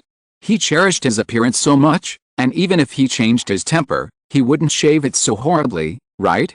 The warm atmosphere was gone. Amónhotep opened his lips slightly and slowly uttered a word. Get lost Tutu was going to disappear for a while, and he probably wouldn't come back without 20 chapters. Amónhotep's little class, Shemuti, is the harvest season, the last season of ancient Egypt. After writing this chapter, I entered a bottleneck period. I was a little confused. Actually, it's not that I have nothing to write, but they have experienced too much in my mind, and I don't know where to start. I updated early today, let me be a little proud. If you're listening to this novel on a channel other than Fanfic World, it means they downloaded and uploaded it without effort. We cordially invite you to visit our channel, Mundo Fanfic Novelis. There you'll find the original version of this story and you can explore many other novels of various genres. We're waiting for you to immerse yourself in a world of incredible novels. Chapter 49, Sus's Farewell. The priests from Thebes came and went quickly. They only stayed in Nakhn for 2 or 3 days, looked at the progress of the temple's renovation inside and out, and then hurriedly boarded the magnificent ship to return to the imperial capital. After the lively farewell, the city returned to its previous calm. In the afternoon, Tia climbed onto the roof to look out. Most of the courtyards here have an open space on the roof, which is used to dry items in the morning and for people to take a rest in the afternoon. It is very comfortable. The soft evening breeze brought bursts of coolness, blowing her hair on her face, making her feel itchy. She hugged her shoulders and lay on the edge of the roof. Her eyes could not help but look to the right. The family next door had just finished dinner, and the air was still filled with the smell of bean soup. There was nothing to see ahead. She took out the stone statue from her arms and touched Aksh's face on the statue with her fingertips. He smiled at her dotingly on the statue, and the posture of the two was so intimate. Although in reality, the two had no intimate contact at all. Besides, the two panicked hugs, and the warm grape? Her face was a little hot. She covered her red face and eyes with her hands, and secretly looked at the statue through the gaps between her fingers. The smile on the corner of her mouth was silly as it could be, but she didn't even realize it. What was Aksha doing? For some reason, she hadn't seen him for several days. From that day on, Tia had never seen him again. He seemed to be very busy. Even if she got up early every morning to study characters, she couldn't see his shadow at all. Every day, she and the stupid follower were left staring at each other. However, when she asked him where his master was, he shook his head and said he didn't know anything. He only said that Aksha went out before dawn every day and came back after the sun went down. Tia believed what he said, and practiced characters every day, memorized long passages from the Book of Wisdom, and waited for him to come home deliberately. At first, she could still wait. When he came back, it was almost dark. She wanted to talk to him for a few words, ask him about his activities in the past few days, or ask him to check her homework. But he looked really tired, and the thick eye makeup couldn't cover the dark circles under his eyes. She really couldn't bear to disturb him. Later, even his figure could not be seen. Until the moon rose, Saha yawned and politely asked her to go home, but she didn't wait for him. His chatterbox brother, Thutmose, was also missing. Both of them had been missing for a long time, and no one knew what they were busy with. What was he busy with? Why was he so busy? He was so busy that he didn't even have time to check her homework. She could already write his name. She wanted to show it to him. She sighed softly, and gently stroked the stone statue with her hand. It seemed that she really missed him. She reached out and tapped the stone statue's forehead fiercely. "If you don't come back, I will make you extra hard bread tomorrow. It will knock your teeth out." Humph. The stone statue was unstable because of her poking, and it kept falling backwards. It was about to fall downstairs. Dia quickly reached out to grab it. If it really fell down, it would definitely be broken. But her hand speed was really not very good. The little statue swayed crookedly on the edge of the fence for a few times, and then fell backwards. Her hand only grabbed the piece of nothing. It's over now, it's going to be smashed to pieces? She picked up her long skirt and hurriedly ran down, but suddenly remembered that something was wrong. She didn't seem to hear the loud noise of the stone statue falling to the ground. She only heard a muffled groan of hitting someone. Is this, hitting someone? Is this considered a falling object from a high altitude? Thinking of this, she stretched her head out to see the scene below. As soon as she saw it, she immediately retracted her head. She really hit someone, and this person was quite cruel. The bald man was holding the stone sculpture in his hand and waiting for her with a sneer. There was an obvious red spot on his smooth forehead, and the skin was higher than other places. It was swollen. "Come down, I have something to tell you." Susie's voice could not tell whether he was happy or angry. She shrank her neck and did not dare to go down. "If you have something to say, just say it. I can hear it from here." After thinking about it, she stretched her head to look down. Anyway, he would definitely not be able to hide her from such a high altitude. "Are you sure?" He threw the stone sculpture in his hand up twice and said lazily. He couldn't catch her because he was wanted. The workmanship of this stone sculpture was okay, but the paint on it had fallen off a little. This was caused by touching it frequently before it was completely dry. It should be an item she liked, so she would come down. Susie, this bad boy, was going to smash my things. Thinking of this, she mistook the cement edge for this bad boy, clenched her little hand into a fist and hammered it angrily. This bastard, he did nothing good. Incompetent and furious, her hand was still hurt from hammering. What else could she do? He has the stone in his hand, so let's go down. Dia gritted her teeth and moved down step by step, stretching out her hand. "I'm coming down, give me the things." Glancing at the things in his hand, Sus threw them back into her arms nonchalantly. He really had something to say. Beating a woman was not something he would do, although he really wanted to hide her. The redness and swelling on the forehead reflected the light in the sun, and if it was a little more swollen, it would look like the birthday god in Chinese mythology. Dia caught the stone statue in a hurry and rolled her eyes at him angrily. "Can't you just pass it properly? What if it falls?" Completely forgetting the fact that if there was no human pad, this thing would have been broken into pieces. "What's the matter? Didn't he say something just now? Why didn't he say it again? Isn't it an excuse to hit someone?" Silently stepped back a few steps. "Well, it was safe. Well, it's like this. The passage has been almost dug through. It will be a day or two, and I probably won't see it again in the future." After organizing his words, Sus said lightly. After almost a month, although they were not friends, he thought they still had some acquaintance. He should at least say hello before leaving, he thought so. But he didn't expect that he would receive such a big gift as soon as he climbed up, which almost made him unable to see the moon tonight. Leaving? That's great. Hearing this good news, she was about to be resurrected. For so many days, the wanted criminals hiding underground had always been a huge stone in her and Gunu's hearts. "Are you so happy that we are leaving?" Susie twisted her mouth sinisterly, as if she was about to laugh. Isn't this nonsense? She thought so in her heart, but she didn't dare to say it.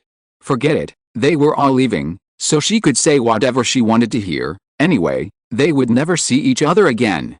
"I wish you a good journey, a safe journey, take care of yourself, And we will meet again if we are destined to. Oh no.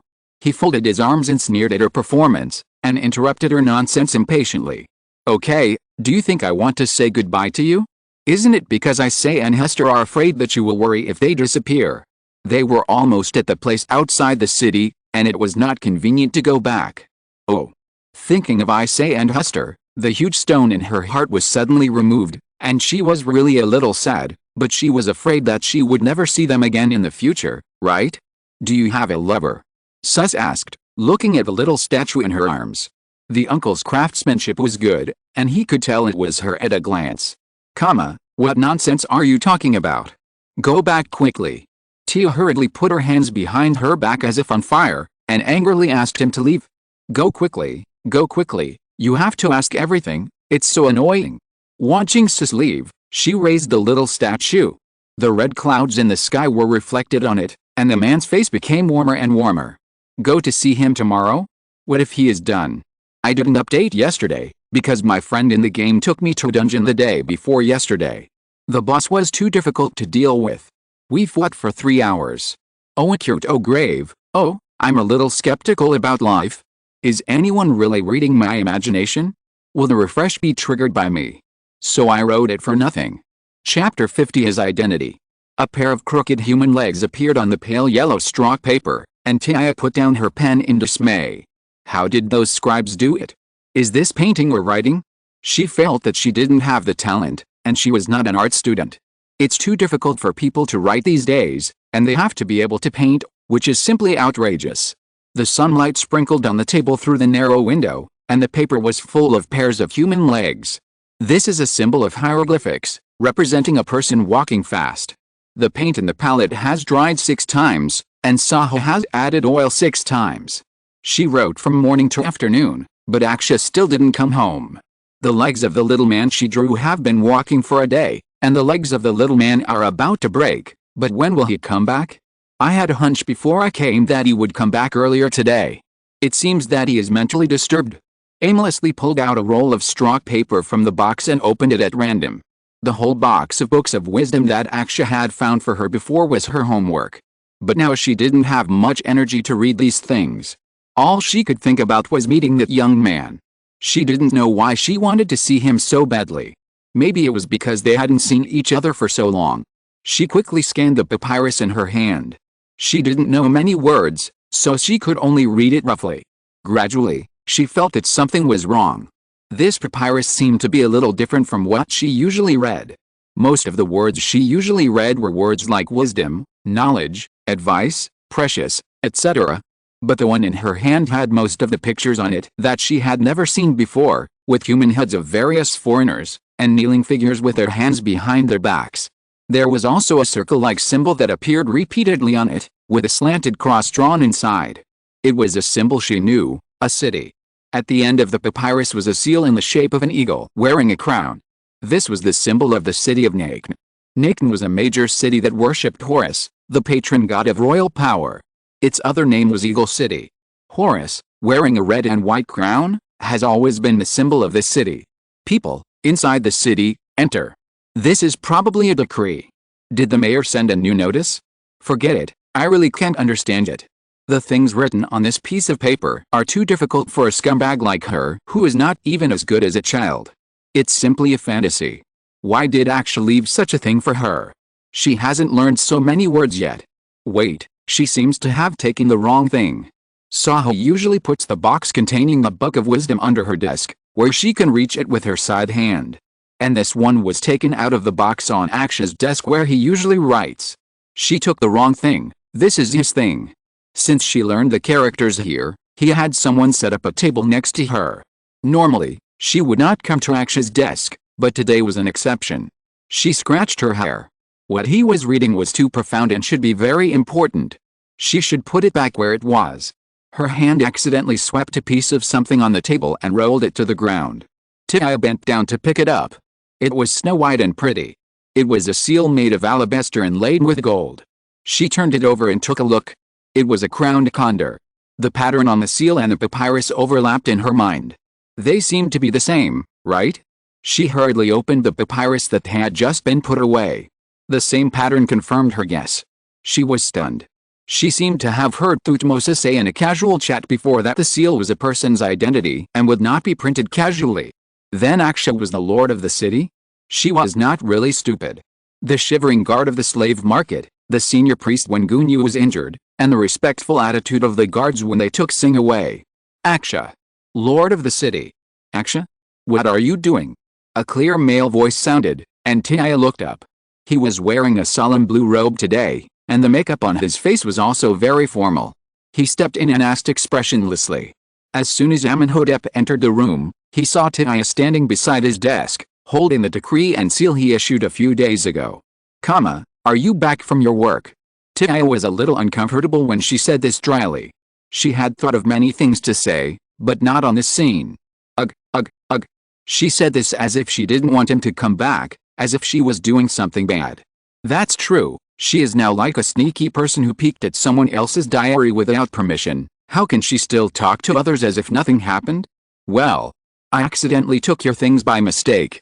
Tiaya explained in a low voice, but don't worry, I didn't understand it, I haven't learned so many words yet, you know. Fearing that he didn't believe it, she hurriedly added another sentence. The more she thought about it, the more guilty she felt. She obviously didn't understand anything, so what was the feeling of being caught in the act? PFFT, Amónhotep was amused by her timid look. He took out the paper roll from her hand, spread it on the table, and taught her word by word. There are enemies from Nubia infiltrating the city. We must investigate them strictly. He was obviously in a good mood. In addition to the previous days, he spent the whole morning today. Finally, he dealt with the Nubian spy. He could have a good rest for a while. He was too close to her now. He almost held her in his arms. The fragrance of the boy kept coming. The smell was like mint and lemongrass, which made her a little drunk. What's wrong? Amónhotep asked when he noticed that she was a little absent-minded. No. Can you really tell me what's written on it? It won't be inconvenient, right? Although she was a little embarrassed, Tiaya didn't want to remind him how ambiguous this posture was. She really missed him. How long had she not talked to him like this? Although it was only a dozen days, she felt that it had been several months. Let her stay for a while, just a little while. Well, it's okay. The Nubian spy had been caught, and this decree was of no use. If she was interested, it would be a good opportunity to teach her some new words. The person behind the hand refers to the enemy. It is drawn that their hands are tied. It can also mean another meaning with other qualifiers. It is usually written like this. Amónhotep taught her patiently, holding a long ostrich feather in his bony hands, and a hieroglyphic image of a little man appeared on the paper, which was particularly neat and beautiful. Without listening to what he said or what he wrote, Tiaya just tilted her head to look at his face. He is so handsome, and everything he does is handsome. He seems to have lost weight, and that's right. He has been busy for so many days, and even a strong man can't stand it anymore. He needs to eat more delicious food. When she asks him what he wants to eat, she will definitely make up for his lost meat. What did I say just now? What is this word? The little man in his arms didn't seem to listen to him. Amónhotep raised his eyebrows and asked a fatal question. Oh, enemy. Right. Enemy. The boy's expression relaxed a little. It seemed that she had answered correctly. She breathed a sigh of relief and gave herself a thumbs up. Fortunately, she was smart and remembered the words he repeated. Aksha's drawing was also vivid, so she guessed it right. If she didn't answer it correctly, he would probably take out the ivory board and hit her palm. Aksha. Looking at his serious profile, she hesitated whether she should ask. Aksha. Are you the lord of the city of Nakn? I seem to have seen the lord's seal. She made up her mind and asked the question in her heart. No matter what, if she didn't ask, she was so curious that she would probably think about this matter for several days. A drop of paint slid down from the feather pen and stained a small piece of handwriting. The boy paused obviously. He threw the paper into the wastebasket casually, and replaced it with a clean paper. No, I'm not the lord of Nakn City, I'm just acting as the lord temporarily. He answered casually, writing a line of words neatly. He wasn't lying, he was indeed acting as the lord of Nakn City, but he didn't say that his status was much more noble than the lord. Oh. What do you do? A clerk.